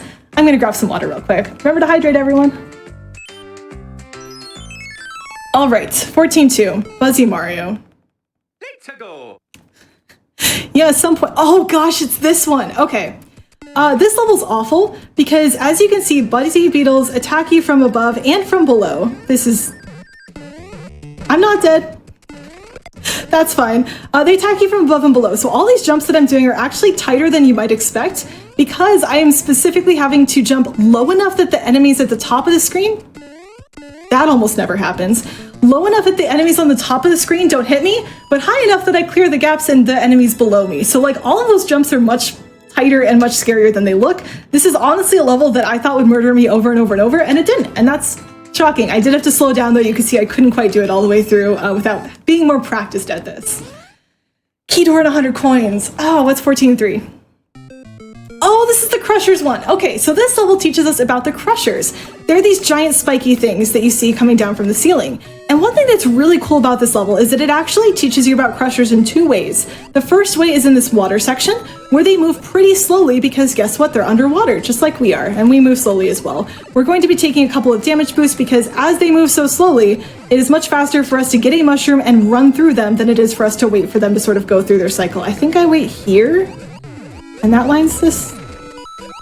I don't even know if that was correct. We're fine. And so then after you sort of learned how they work, you get used to the slow crusher mechanics. We're getting the safety checkpoint, by the way. Now we get them at full speed. And this is where I feel like the game turns into like James Bond action hero adventure, because you're running through this scene and everything is exploding behind you as it gets hit by these crushers. So it very much becomes a lot, this is why we got the safety mushroom, becomes a lot scarier and more nerve-wracking after you get through that sort of more peaceful, slow-paced water section. Just immediately turns it to 100 and you're sprinting again. But it's a really fun level, and with the safety checkpoint in the middle, it's fairly approachable when you're learning the speedrun, compared to ones that don't have safety checkpoints in the middle where you just lose the entire thing. The next level is 14.4. Now some of these levels you can see that I don't quite know what they are until it shows up on screen, and then it's like, okay, wait, now I know what we're doing? This one I know what it is, because it is the slowest level in the game. Welcome to the 14.4 auto-scroller. The reason this one's so slow is because what it's trying to do is show you that with an auto-scroller, you can actually control the pattern of these fireballs or potoboos. You can see they're moving around, and the patterns that they create as they move around the screen will get more and more elaborate as this level goes on. So you can see we started with a few just sort of bouncing, and now we're getting these cool crossing patterns and all of that. Thing is, I was supposed to get a mushroom. I don't have a mushroom. That's probably fine. That's probably fine. The thing is, in order for these patterns to really show their full colors, their full potential, do I want to be ahead or behind this? I think I want it to be behind it. It's fine, we'll go behind here.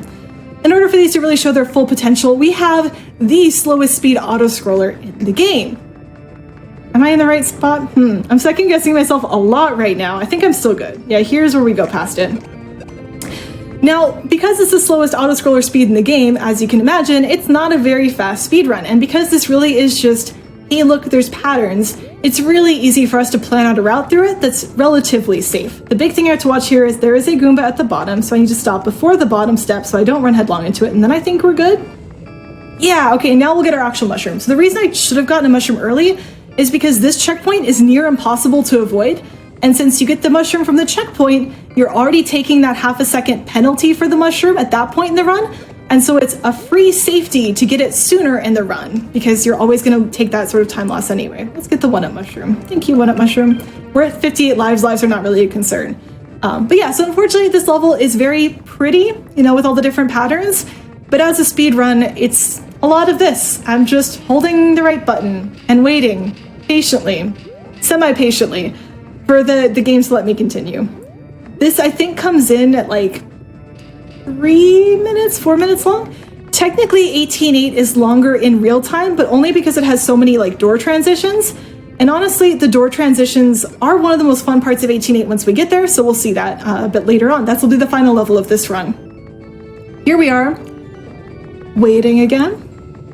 Waiting for another one. There it is, and we finally get to the pipe. Again, I just want to be where the pipe is as soon as it shows up, because that's the one thing I can do to save me time. If you see these pairs of disembodied wings and are wondering what those are invisible blocks. If you want to do the 100% challenge for this level, you would be hitting all of those invisible blocks, but I specifically do not do that in the speedrun. And the reason why is because if you hit those blocks, they become real.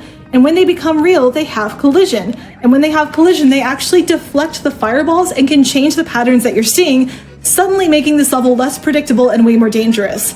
This is not a level you want to die on. I do not take chances with this one, so that's how we do this level. And thankfully, it's done. That, by the way, the commentary of that sounded like if you give a mouse a cookie. I love that book, though. It's so great. It's so good. It's like, but if this happens, then that happens. And if this, and I'm like, am I listening to I guess if you give a Mario mushroom would be like the Nintendo equivalent. Oh my goodness, I need someone to write that book now, please. I would read it. I would so read that. I'd read it on stream even. That's so cute. Gosh, are there any other questions that have been coming in or anything you'd like to ask about the game while we're here? As far as I see, everybody's just been very impressed with your gameplays and your commentary too, for that matter. So, thanks. Definitely. Oh, this is scary. Yeah, we're doing our best. Here's where Yoshi comes back, and this is where you can more visually see that his flutters slow you down as you use them. What's scary though is going to be the end of this level, where I'm going to try to skip that again. Haven't tried in quite some time. We're going to see how it works. So first thing is to get to it. Just gotta bring Yoshi over here. And here we go. All right, we made it. Yoshi, this is why Yoshi's also evil. Yoshi will re-grab you if you don't jump off of him correctly and pull you down in that pit to die, which, I mean, yes, I'm throwing into the pit to die, so that's kind of fair, but also it kills your run.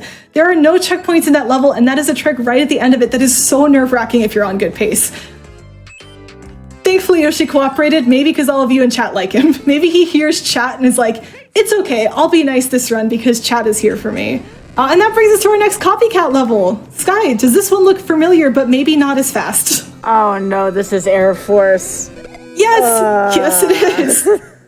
Why? I know, right? There were so many levels that could have been chosen, and this is one of the ones that they chose, and I'm very confused by that. Yep.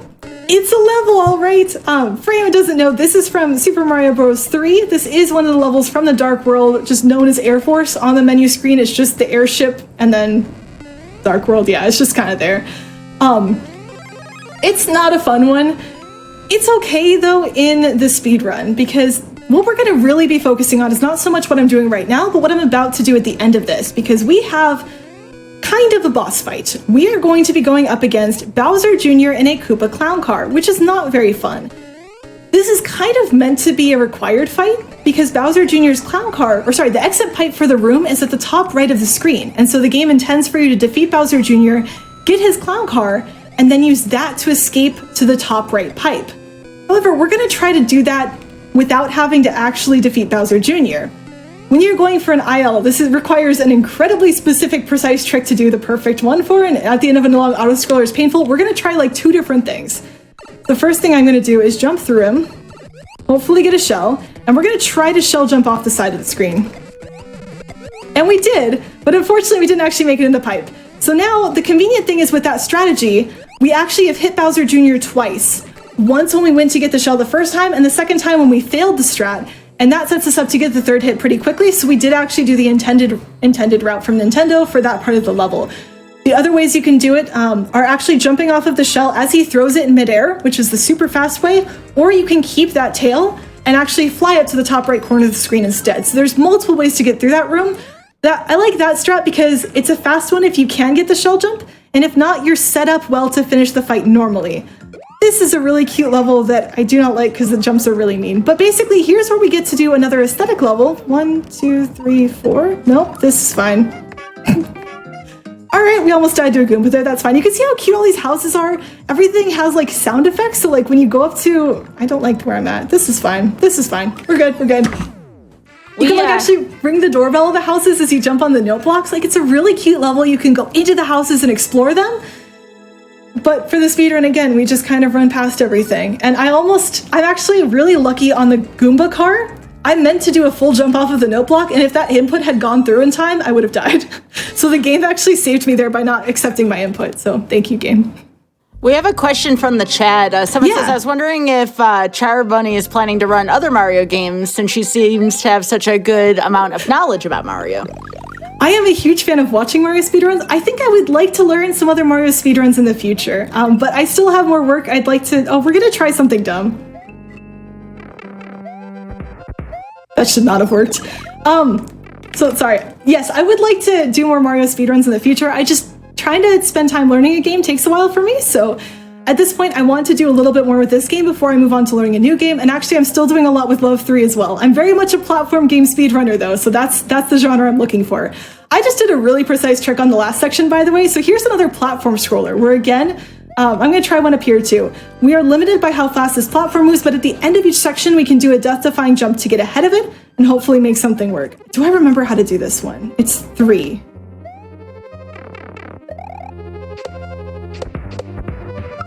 Okay. Wow. I don't even normally go for that in my actual attempts because it is not usually something that works. How? On a honestly, how? How is this the case that when I put so much time practicing for like my world record attempts, I just don't get any of this? And then, you know what? That's fine. It's fine. I'm actually very shocked that I got, oh wait, I was supposed to have jumped already. That was slow. Yeah, so those are the faster ways to do those sections. That's what I mean by platform scrollers being a lot of waiting followed by 1 or 2 big death-defying jumps. If you nail both of those, you save a lot of time, but if you miss those, you're redoing 30 seconds of an auto-scroller, and that's a lot of time to lose this late into a speedrun. Like, I don't know what our time is at, but we're definitely over an hour in. Hopefully not 2 hours in yet, because that's where my time cuts off, but we have It's like we're 129 in, so... Okay, yeah, this is going to be interesting. Good to know, good to know. You could see how if you spent an hour and 29 minutes attempting to get a really good run and you lose it to half a second where you jumped 3 pixels too early on any of those, it's kind of devastating. So there's a reason that that's not commonly a strat that people go for in runs, but you know what? We're going to show off a little bit today. All right, donut blocks are back. And for these, again, kind of where I'm hitting them is a little bit specific. Do I get that right? Oh, I did get that jump! You can see me slow down because I didn't think I made it. I usually don't make that one. So again, where I'm landing on them is a little bit specific to make sure I get enough momentum to go in the direction that I want to go. How does this part work? I think here. Oh, no. Okay, we're back. This is fine. Ah, shoot. There's a way to shortcut the ending, too. Is it when the 3rd one hits? Nope. We're going slow. So again, with these, like, this is scary. Please let me back. Okay, we're good. With these specific spots will give you different momentum. That very ending, it's kind of like 6-3, if you remember that awful level, where it's actually a platform scroller and you can skip it by jumping at a specific part at the first saw. But as you can see, I did not remember where that was. And as soon as I hit one of the saws with the wrong momentum, it's abort. Let's go back. Let's try this safely. Because again, that's a level with no checkpoints. So if you die there, you're back at the beginning. All right, this one's awesome. I might screw it up, but it's really fun. Basically, this is the I don't care about lives anymore level, which should be fun because I have large Mario. And that's because you just get a star, you run through all of these enemies, and you'll notice I'm already at 100 lives. I was probably not at 100 lives before this. I actually kept the star all the way to the end. Wow, okay. And this is where just like lives no longer matter. You will always get to 100 lives on this level if you don't have them yet. There's just so many enemies. Maybe if you have 1 life left, you won't get it, but like it's hard not to get to 100 by this point in the run. But it's a really fun level because you just go fast as a Star Mario. In case I haven't mentioned this before, Star Mario does move faster than non-Star Mario. So there are a couple levels where we go out of our way to get a star because it does save enough time in terms of Mario's run speed to make it worth it. Those have all pretty much already happened though, and I forgot to mention them because they happened a lot earlier in the run. This level, you can do it a bunch of different ways, but the way I like to do it is just by spin jumping because it turns out that works pretty well.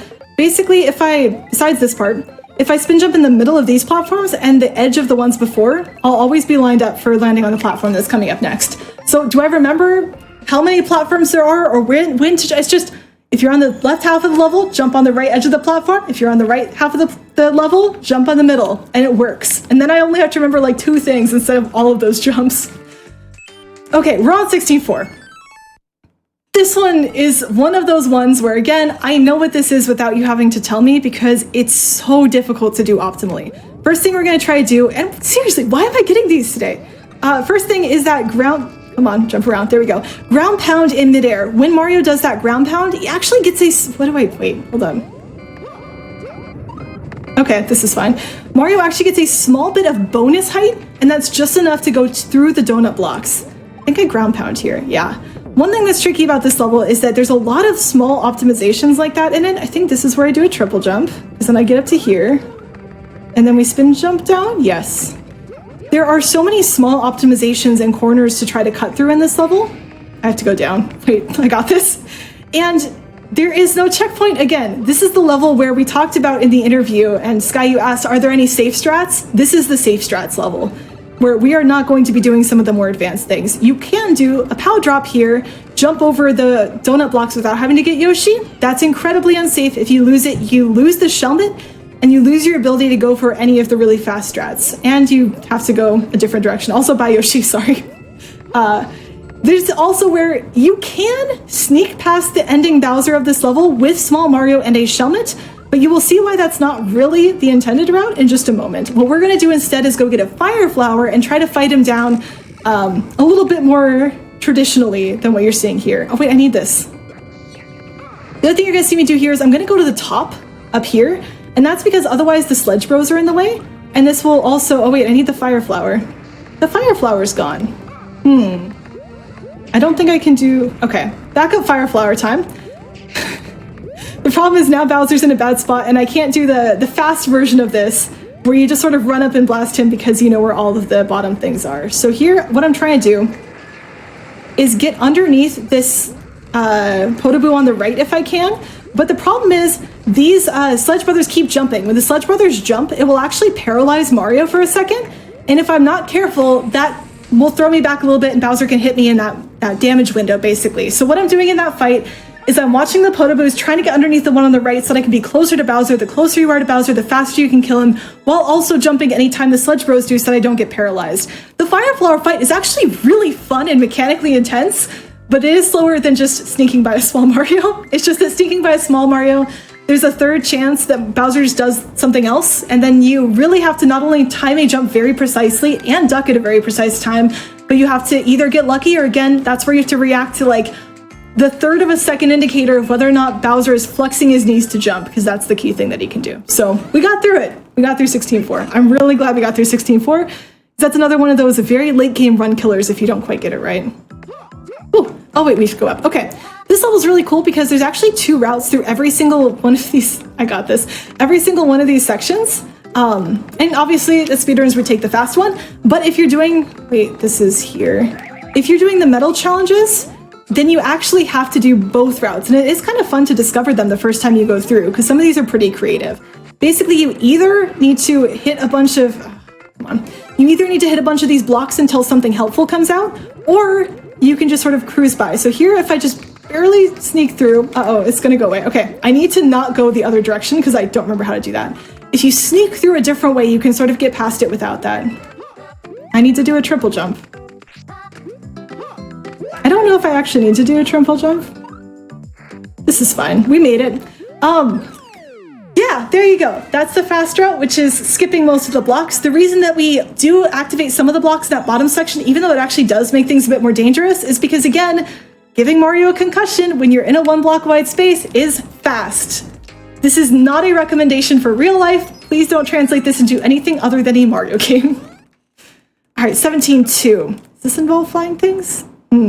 No, this is keys and dry bones. So giant dry bones are a thing in this game, and they're actually a little bit tricky to kill, which you might not believe because I just destroyed one, but they do not die to things like fireballs or just jumping on their head. You have to get more creative with them. And so this level is designed around, I have to count, dang it, designed around showcasing all the different ways you can actually accomplish this. So bumping at them from beneath is one, using a POW block is another, that's what you're gonna see here, don't hit that bone.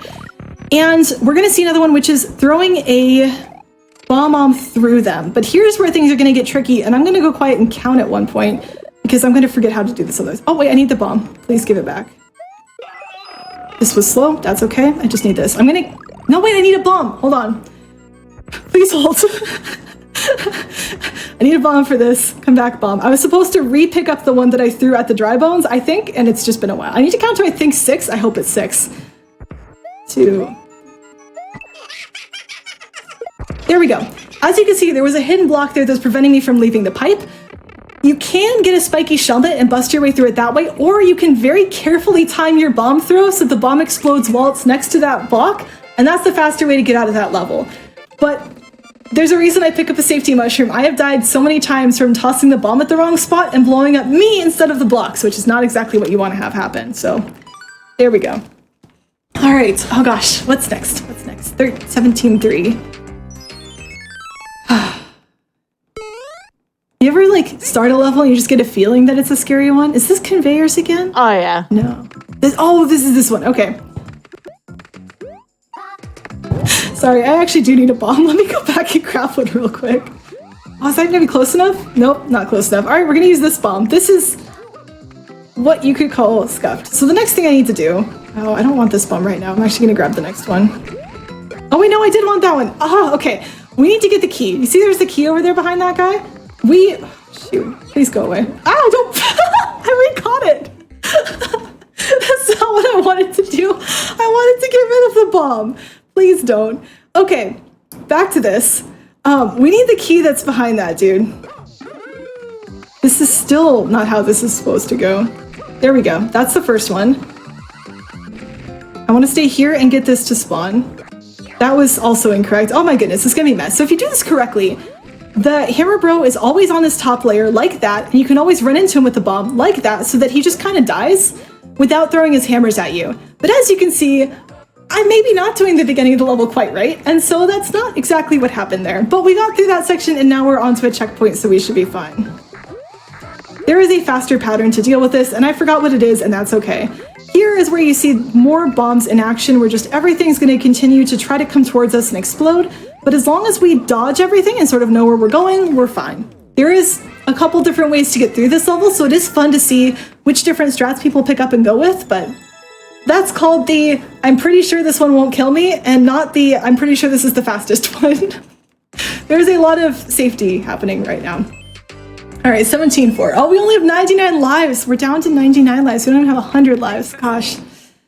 Hope we don't game over. Okay, so here's another platform scroller. Just run along the bottom. Don't jump, don't jump. There we go. Another platform scroller. This time we get not so much a friend. And I'm honestly blanking because I know that this chain chomp has a name too, but it's been a while. Oh, this chain chomp is also named Bob, but it's spelled backwards, which is a very important distinction. So if you're typing in chat, keep in mind that this is lowercase b, lowercase o, capital B. That's what this was chain chomp is named. This is Bob. Very important. What I'm doing here is I'm actually not just standing here because it's fun. I'm standing there because with a platform scroller, something else that's a little different is that you actually control when things spawn on screen. Depending on where the screen is scrolled, things will spawn in at different times. So this Goomba will always spawn after a certain duration that you've been on screen, not necessarily like a global time or anything like that. So depending on where I stand on those platforms, I'm actually influencing where those Goombas spawn to make the level a bit easier for me. Again, with the platform scroller, I could have gone for jumping off that platform sooner, really trying to rush that ending, but last time I got a time update, it scared me, so we're doing things safely. I don't want more deaths if I can help it, so yay! 17-5. What are we doing this time? Enemies with the tail. Why is there a tail in this level? Oh, okay. I think this one might actually be another copy level. Sky, does this one look familiar? It does. I believe that is 6-3 for Mario 3.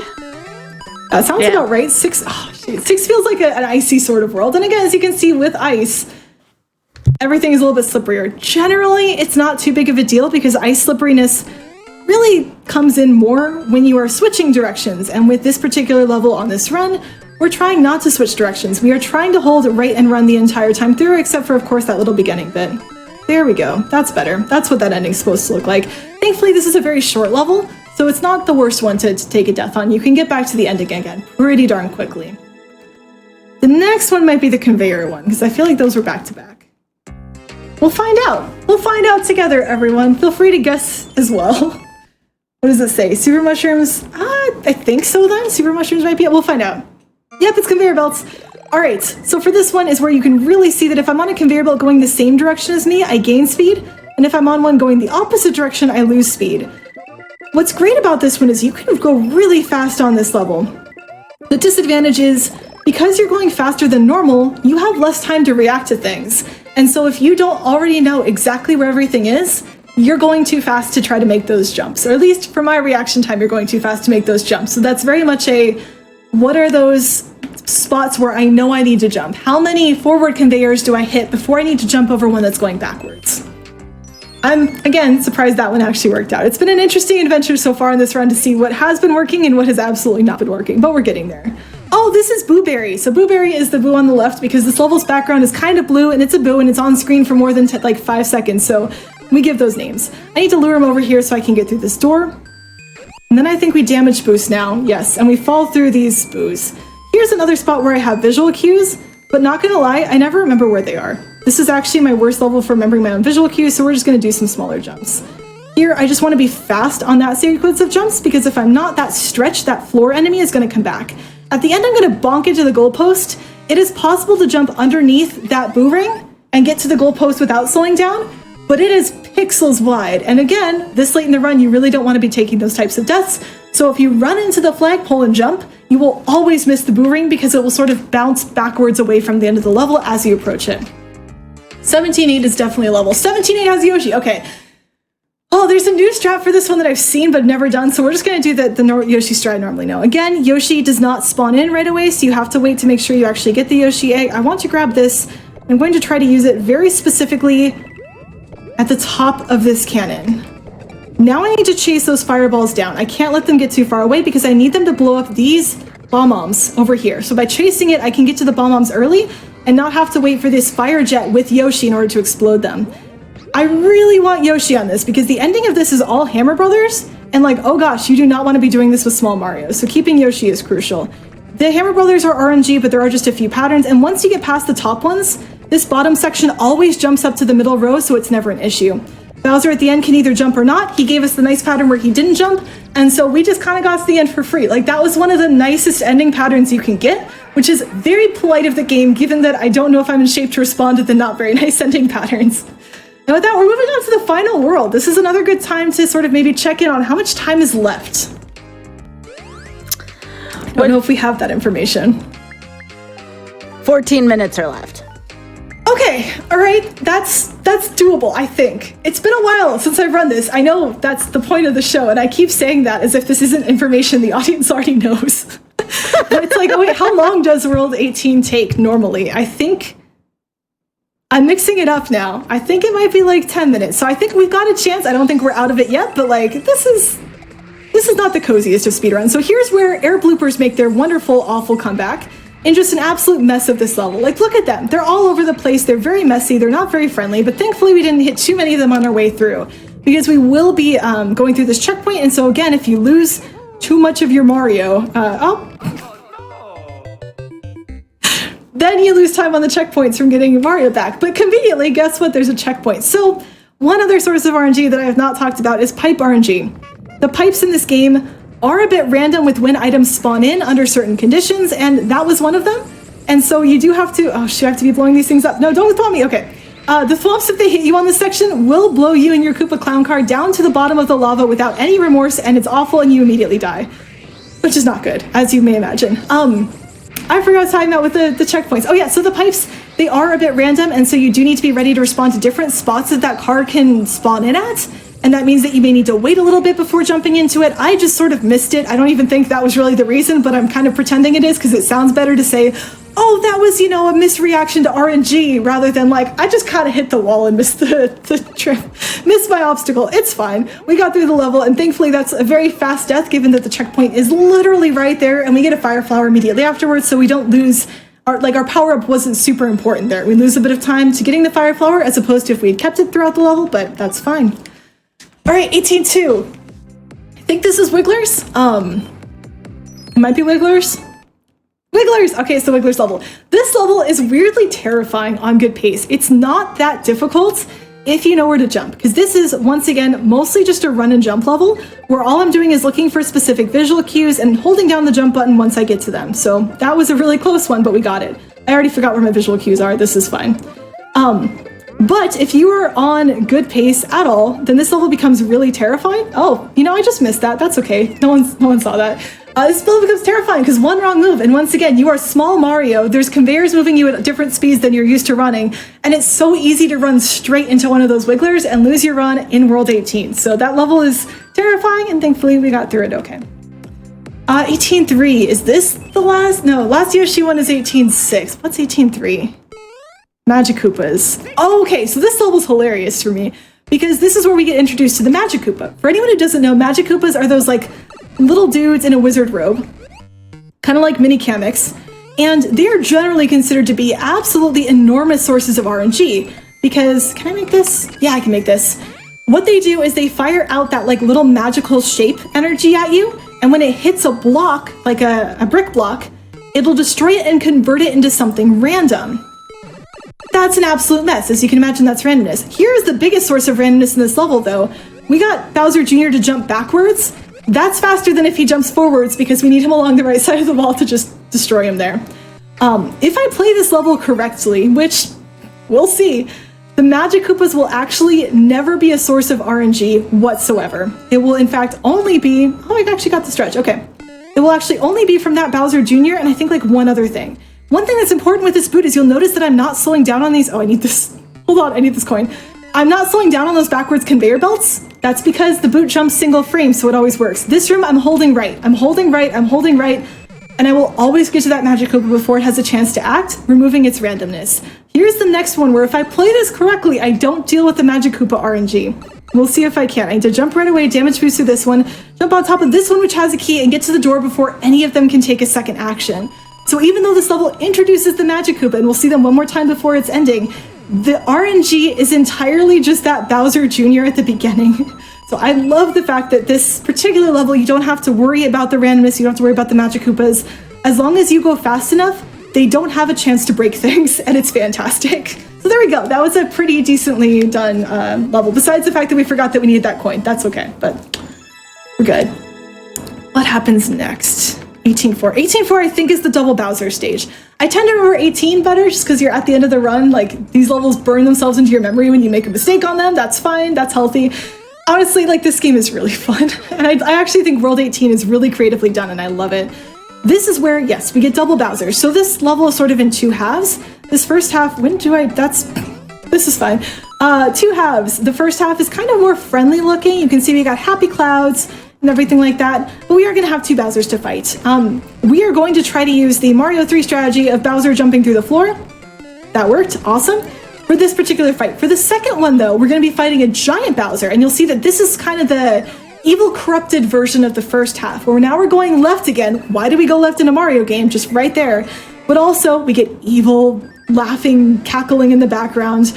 You can see that there's now donut blocks instead of clouds. Everything's a little spikier. Here's where we get our giant Bowser. You can see that here we actually have two layers. Let me try to pay attention for a second. Two layers of ground to work with. That makes it a little bit slower to try to get him to fall through. What you'll see me do though is constantly try to stay, that was really good, stay as close to Bowser as I can. The way Mario's Fire works is that you can you're limited to 2 at a time, but if those fireballs are destroyed, you can spam them out immediately. So the closer you are to Bowser, the sooner those fireballs get destroyed, and the sooner you can send the next one towards him. So the challenge there, and with any of the Fire Bowser fights, is you want to be as close as possible to hit him as soon as you can, without taking damage, causing you to lose your Fire Flower, which of course cuts your damage to 0 and forces you to go to get a backup one. So Bowser strats in this game are very risk reward, and I love them so much. This level's hilarious. It's so easy. I just need to fly over everything. You may ask, why the heck is a level literally this easy this late in the game? And it's because of what's happening at the bottom of your screen. Remember that this game is designed around teaching you how to make levels in addition to letting you play them. This level would be a complicated one to make, to time everything out so that I'm flying at the same speed as that bottom shell, so that it's following that path without falling off. This is a complicated mechanic to teach someone, which is why it shows up in level 18, or World 18. For speedrunning, it's great because it's a freebie right at the end of the game, and it just gives you a chance to breathe before we head into this final gauntlet of 3 levels. 18-6 is our final time where we actually see Yoshi. I'll maybe keep him, we'll see. This level is supposed to be a platform scroller. And this is one of the times where you're gonna see that we actually don't care, and we're gonna do things a little bit differently. We will see that in World 19 as well, if I can have any chance of getting that trick to work, but I need Yoshi, please come here. What I'm gonna try to do is just not that. This is, oh shoot, I already forgot where I need to be. This looks like a good spot to start. I'm not far enough. I ate the bomb though, which is fun. Oh gosh, this level. So what we're going to try to do is not actually take the platform. We're going to try to use Yoshi to instead jump on enemies for the entire rest of the level, completely ignoring how it's set up. This works because Yoshi can jump on saws. His feet right there, those boots, those are indestructible, so we can kind of do whatever we want to with this. This is correct. Okay. Saws, by the way, though, do behave like donut blocks in that the slightest difference in where you land on them can give you different momentum, and as you can see, I need a lot of momentum to make some of these jumps, so it's important that I keep Yoshi with me up until here, where I can jump off of him for the final time, wave goodbye as he falls into the pit, and float to the ending using those twirls that we talked about all the way back in 4-4. That level's terrifying though, so I'm glad we got past it. This leads us to a level that is not as terrifying as long as you play it correctly. This is our final auto-scroller, and it's our final underwater level of this sequence. So it's going to be a little bit tense. How are we doing, by the way? Because I'm nervous. 5 minutes left. That's it. 5. It's going to be in the final level. We'll have to see how this goes. The final level's long. Oh gosh, I'm going to do my best, everyone, but we'll have to see. We might die in the finale. So here is our second to last level. And the key thing with this one is that if I'm holding this shell, I'll swim faster. You'll notice that this is an auto-scroller. Oh, by the way, you can put the Thwomps in jail. See, look, he's in jail now. He can't hurt me, haha. You swim faster with the shell. This does not impact the majority of this auto-scroller, but at the very end of the level, it's technically not an auto-scroller, and so this will save us like a fraction of a second at the very end of the level if I can keep this. It's also a good safety thing to have, because as you'll see, this level is not a very nice one given how late it comes up in the run. So the first thing is we get actual underwater bloopers compared to the air ones from before. As long as they stay on the right, they're usually not too bad, but they can still be scary. But the real big enemy in this, that's just the worst. Oh, see, I lost it. This is fine. Is actually the angry red underwater wigglers, which is a mouthful to say and just terrifying to work against. I want to wait till here. See these cannons here? They do not shoot out bullet bills. They do not shoot out coins. They do not shoot out power-ups. They shoot out angry red wigglers, which underwater become heat-seeking torpedo missiles, which is not what you want to have when you're trying to finish a speedrun and you're in the last auto-scroller where if you die, you lose like 2 minutes. So the key thing with this level is just being very aware of where those are going to appear and doing everything you can to control them. So in those first sections, you never got to see them because what I did is I blocked off those cannons before they could spawn. For this section, they're going to be showing up again, but what I'm going to be doing is baiting them to circle me. So I'm going to go up here, wait for them to spawn in, here they come, and then I'm going to go down, pulling them around me in a circle and getting past them before they cause too many problems. They are then going to catch up to me, but thankfully the end of the section is right here, so before they get a chance to actually cause a problem, we're through and ready to go. That is the end of that level. We have one level left. 245 left. Gosh. I don't know if I'm going to make it. The last level is pretty long because there's a lot of pipe transitions, but we'll see. We'll try our best and we'll see how far we can get through it. But dang, oh gosh, we died a lot in this run. That's okay. So 18.8 is a huge test of your skill. It tests everything that you've done so far in this game. It pulls in a bunch of different mechanics.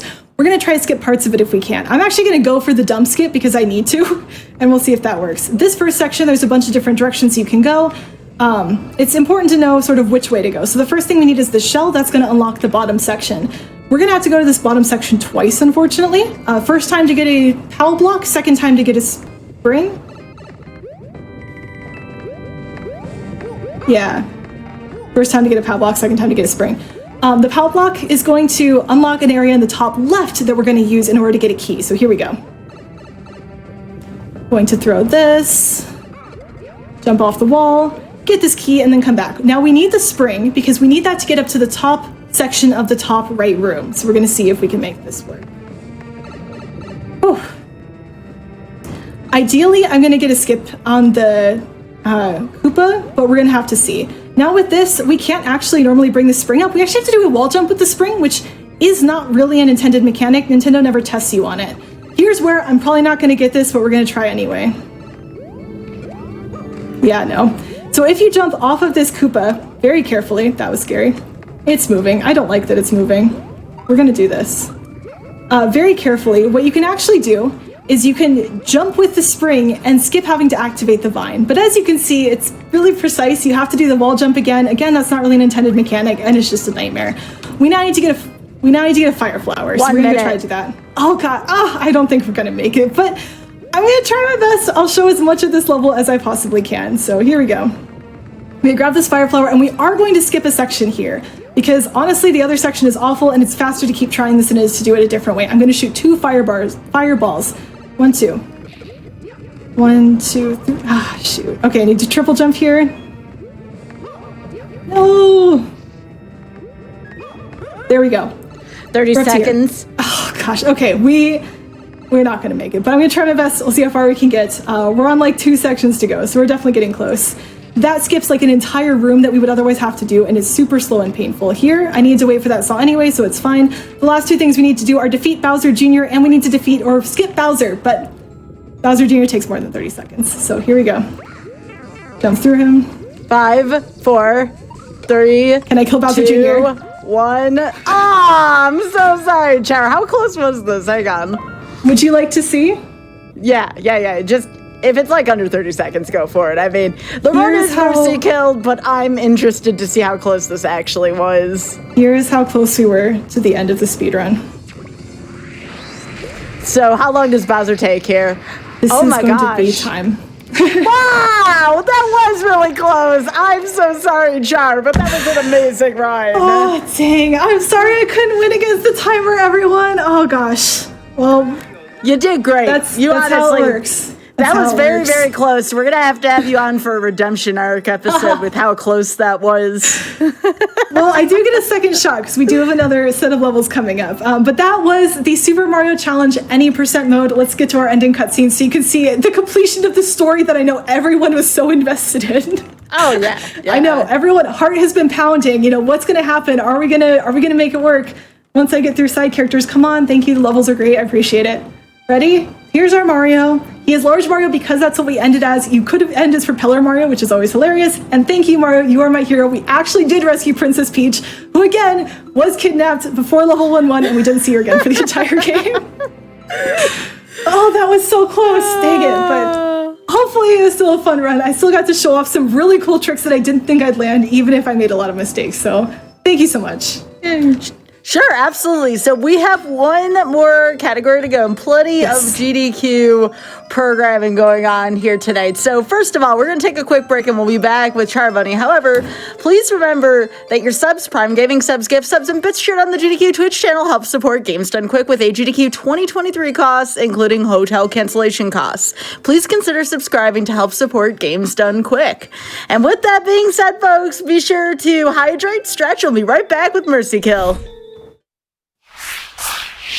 Welcome back to Mercy Kill. I am joined here by Charbunny, and this is going to be World 19. We have seen 1 through 18 here, but have we seen World 19? I hear it's actually quite difficult to get to. Char, why don't you fill us in? Yeah, so this is a bonus world that's only unlocked level by level as you get enough of those medal challenges to do so. So you have to not only beat the entire story mode, but you also need to get those optional medal challenges to get to this set of levels. Conveniently, I've gotten all the medals, so we're good to start. But here, I'm in Course Select, so you can see all the levels that we just played, followed by these new ones that we're about to play. Time is going to start when I hit play on this first one, so Sky, if you want to count us in, I think let's get this going.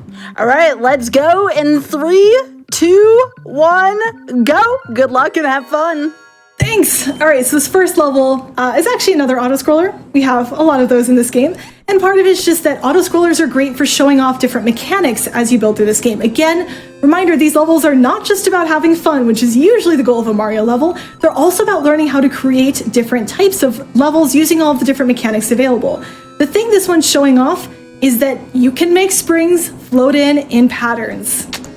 Auto-scrollers are a big one for showing off patterns in this game. Unfortunately for us, that does mean this level's a little bit slower. There's not too much going on with it. I'm just gonna get rid of some enemies to make my path forward a little bit safer. Oh, or I could get stuck here. That would be not super fun. And I'm gonna hold the spring. Do I need this spring? No, this is a very unnecessary spring, but you know what? I have it, and that's exciting.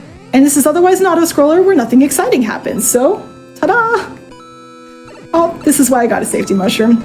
Honestly, what I was intended to do, oh, we get a bonus 1-up. That's entirely useless in this game mode, because you never run out of lives in level select. Thanks, Nintendo. What I think I was supposed to have done is use the shell from the red Koopa to clear out that section of rocky wrenches, but we didn't do that, and that's okay. All right, we're at the end of the first level. We didn't lose time. Okay.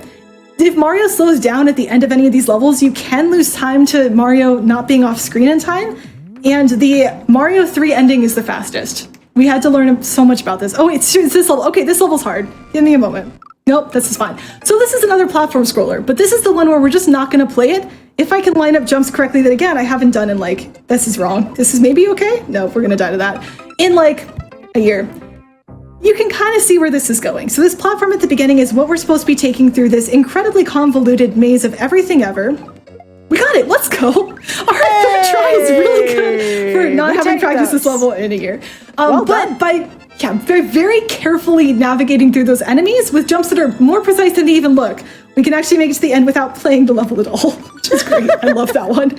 That is the fastest level in the game as a result, coming in at 6 seconds. Oh wait, hold on. So one difference is, as you can see, I'm navigating out of the menus here, and so I do need to take menuing into account when I do this, and hitting replay level is not fast. Anyway, we're on to 19.3. This, oh, that's incorrect. I need to jump on top of this. This is the actual level that got me into speedrunning this game. I talked earlier about how this has been my first speedrunning game. This level is what made me realize, hey, wait, I kind of like this, and we are so far off cycle, it's like we're, yeah, this is gonna be fun, because clearly I don't remember this beginning. But the reason that this is the level that got me into speedrunning is because this level has a medal challenge. A lot of them do, so like, we'll get there. Not a huge surprise. But this medal challenge is one of the time ones. Some of the medal challenges are specifically beat the level in under X seconds. And a lot of them are like, there we go. Look at that speed boost you get when you get off of that block. A lot of them are pretty lenient, and so you don't really have to try that hard to get them. This one is one of the trickier ones. It's still not, terribly challenging, but it's stricter. Like, we can see what it is. I got a 286 using speedrun strats. Let's see what it is overall. I'm waiting for the medals to show. Come on, medals. 280. So you only have 6 seconds on what I just did in order to beat that level. So as I was trying to get that medal, I played that level over and over and over, and eventually went, you know what? I'm going to do this so fast that there's no way I'm going to miss that time. I had so much fun doing that. And at the end of that, I realized, wait a second, I just played a level as fast as I possibly could. That's speedrunning! I liked that! And that's when I decided I wanted to speedrun this game. We are doing some really slow strats on this level. You can go flying through a lot of these sections and not... Oh, that was questionable. We got it.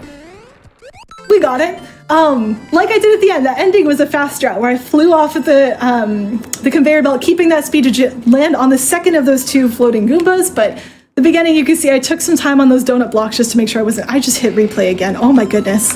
You can see I took a little bit more time there. This is, in addition to 100%, this is one of the few times you'll actually see me in the level select, because again, with challenge mode, you can see we don't use it. And so navigating the menu is actually kind of a part of the speedrun. This level is really cool, by the way. So this level is reverse P-switch, where basically the ground doesn't exist unless your P-switch is active. And you will die in this level if your P-switch runs out before you get to a safe area. So here, it's kind of a built-in speedrun as well. I do make that, okay. Because casually even, you have to be going reasonably fast in order to complete this. That was not the most fast, but it's okay. Here we're gonna wait for a couple shells to come through, so here's the first one. The second one is gonna be much faster, so make sure you're ready for that. Now, with this ending, I'm gonna do my best to do the actual strat here. Again, do I remember which P-switch to skip? I don't know, we'll find out. So, as you can see, the main thing with this level is actually hitting all of the P-switches, but you don't have to do that.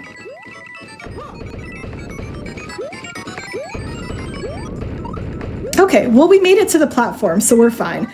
Basically, as you can see, oh, here's a fun Mario sound effect. You get different sound effects when he dies sometimes. We have to do this one again, which is not good for my ability to finish this and under my estimate, so that's nerve-wracking. We'll try it again, though, and then if not, I can try to do something safer. But as you can see with that ending, if you look at where the coins are, those would have been walls, and they are very much in the way. So by skipping one P-switch, we can actually skip a ton of the level and just sort of fly through the coins. Now, the disadvantage, as you can see, is that the level is very much set up. There we go, that's the fast version. Is set up for you to have the P-switch active, and so there's not a lot of platforms left for you when you intentionally do not activate it. So we'll see if we can do it again this time. So once again, waiting for 2 shells here. The second one is the fast one, so we just need to make sure we don't get hit by it. Hit this P-switch, that lets us finish this section to climb up to the top. All right, so here, again, I'm trying to skip one of the P-switches to intentionally cause the P-switch timer to run out so that I don't have to go back and forth through the maze-like ending of this level. That's the one we skip. Here's where ideally I get a triple jump, which lands me on top of, there we go. On top of that set of blocks, you saw I actually landed lower on it the first time through because I didn't get my triple jump. And there, if you're careful on that ending, you don't hit the block and you can actually get underneath it and through at the end. So there we go. We got that one second try. Okay, I'm exiting course. I am closing out of this, and now I'm picking the next level so I don't lose more time to menuing. Fun. All right, here's our next auto-scroller. This one, again, just showing you different patterns. You can use different ways you can incorporate the rails, which are these lines you see on the screen that bring things towards you. That's not the most fun thing, though, and this level's kind of slow. So what we try to do instead is I just try to throw this shell on top of that block, and I want, ideally, to get these to be centered on the blocks, which is harder than you would think it is to do, because they're moving, the shell's moving, and they bounce a little bit when they land, so it's hard to get it quite right. But yeah, see, that's pretty not centered, so that's a little unfortunate.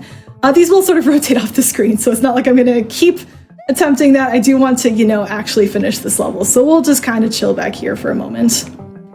This one, once again, it's about knowing when that ending. Oh, it killed the shell. Wait, that's rude. Oh, that's close. I don't like that.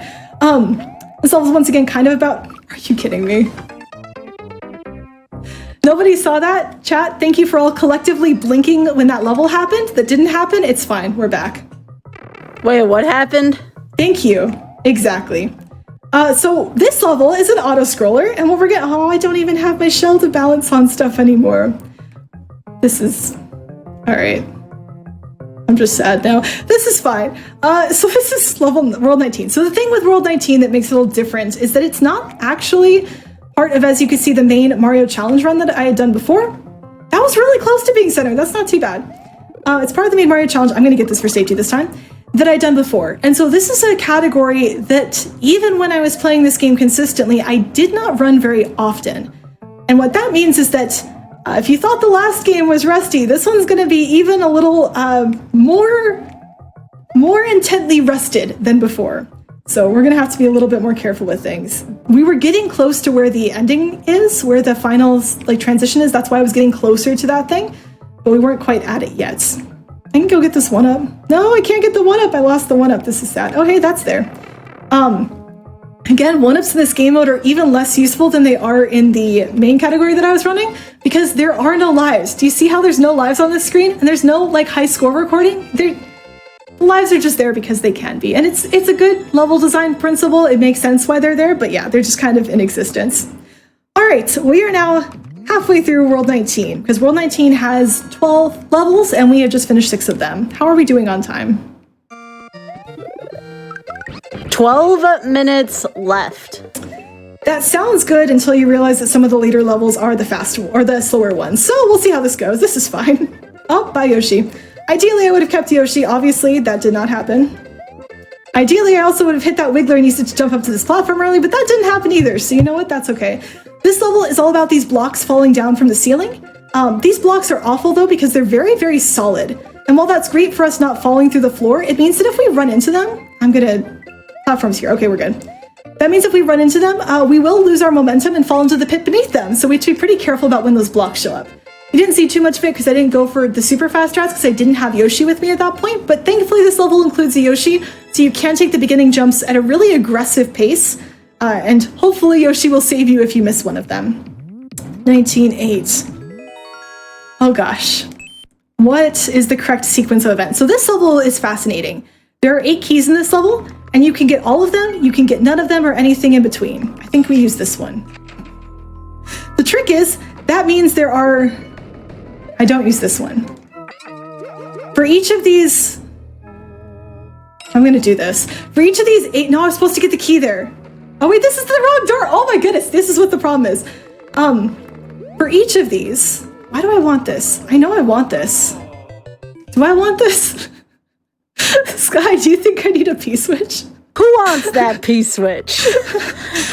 Why is my brain telling me that I need the P-switch, but the rest of my brain is telling me I don't know why I need the P-switch?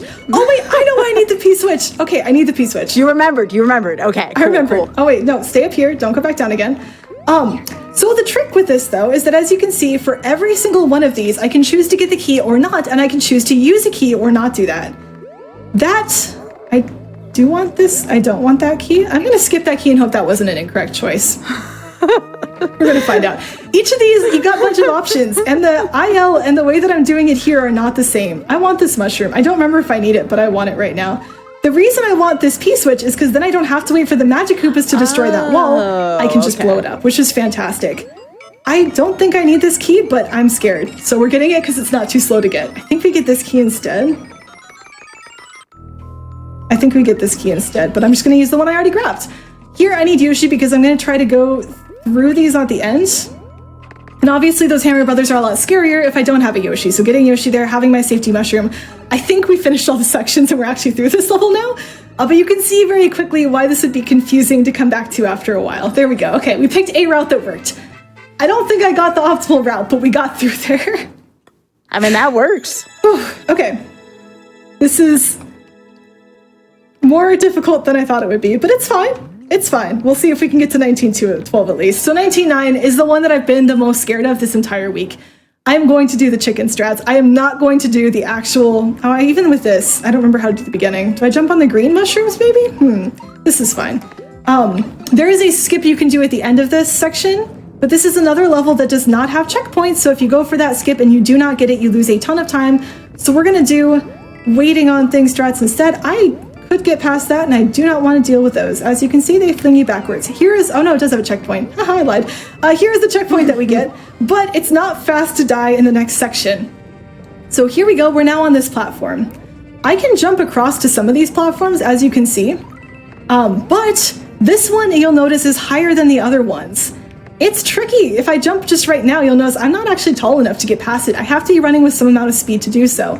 But if I were to do that and then get on top of this one, I can actually jump across this area sooner than the game sort of planned for me to, and I can skip waiting on this platform. But again, that requires precise jumping that I haven't practiced, and this is the spot where it's like, you know what?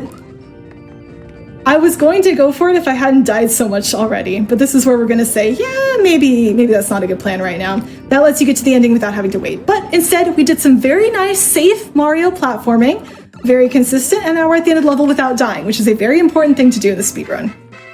Oh, okay, I think 3 levels left is what we're looking at. Let me make sure I menu correctly. Exit course. You know, exit course is the second button in the previous speedrun. I was pressing the first one the whole time. Okay, level 10.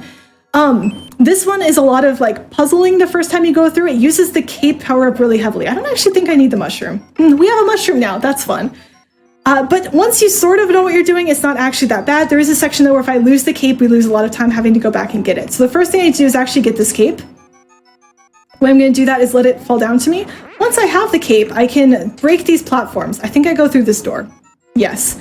I can then use the cape to activate these different blocks, and this will take me down. I want to have this star. That will let me go through a couple things here. Which direction am I going? This is... I don't think... I might get there in time. I might not. There we go. Okay, sorry. I was very quiet there for a moment.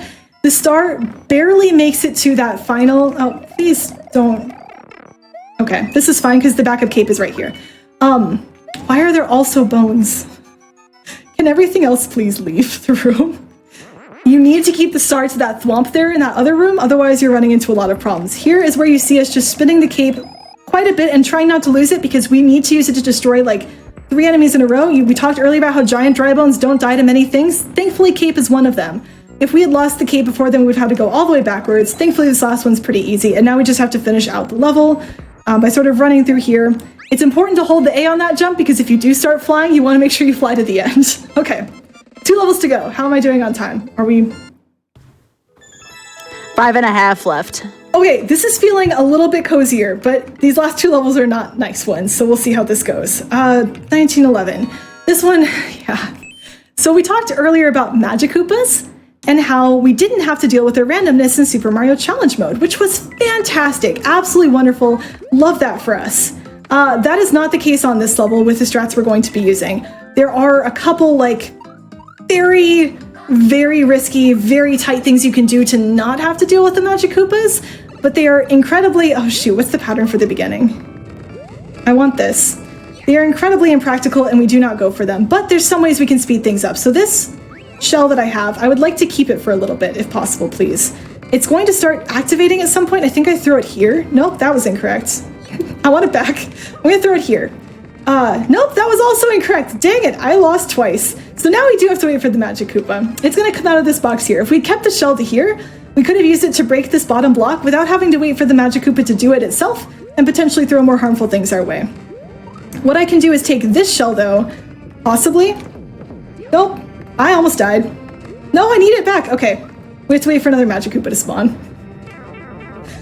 I don't care too much about this. Oh wait, I can get this Koopa. No, I can't. Why is it? Oh gosh, we might die on this. This is fine. I'm gonna go over here and I'm gonna try to get this fish to not be as in the way as it is right now. Now we're gonna try to get the Magic Koopa back. 4 minutes. Why is the Magic Koopa not going to a spot that's helpful? I'm going to try to go over the fish again. This is why you want to just have shells for things. I'm going to jump this time to try to get it to fling its magic high enough to block this off. Or, and this is going fantastic, I can kill the Magic Koopa. I have to wait to spawn. So we get to do this level again. That is going to potentially be the reason that we don't meet this estimate, but I'm going to do my best. Okay, so we're back to here, which isn't like too far away, but you'll notice that once again I don't have a shell, so I cannot do the strat where I just get to sort of skip this section. So I once again have to wait for this Magic Koopa. I'm going to get this mushroom though because you saw how well things went last time. So Magic Koopa, please help again. This is why you don't want to have to deal with, okay, I got a shell. Maybe I can keep this one. We'll find out. This is why, oh no, because I can't run under this gap with it. Great. This is why you don't want to deal with Magic Koopas if you can at all avoid it. Okay. I want this back. Well, that's not good. Okay, come back. Here we go. Okay. The last level is not the shortest one in the game, so we'll have to see. Oh, seriously, I have to get through this. This is fine. If I died there, I was going to be a little bit grumpy. Okay. We're at least going to get to the last level in the game. Whether or not we can beat it will depend on how good I remember the cycles. By the way, that last Magic Koopa, if you don't go fast enough, will attack the flagpole with its magic, and the flagpole will disappear until you kill the Magic Koopa.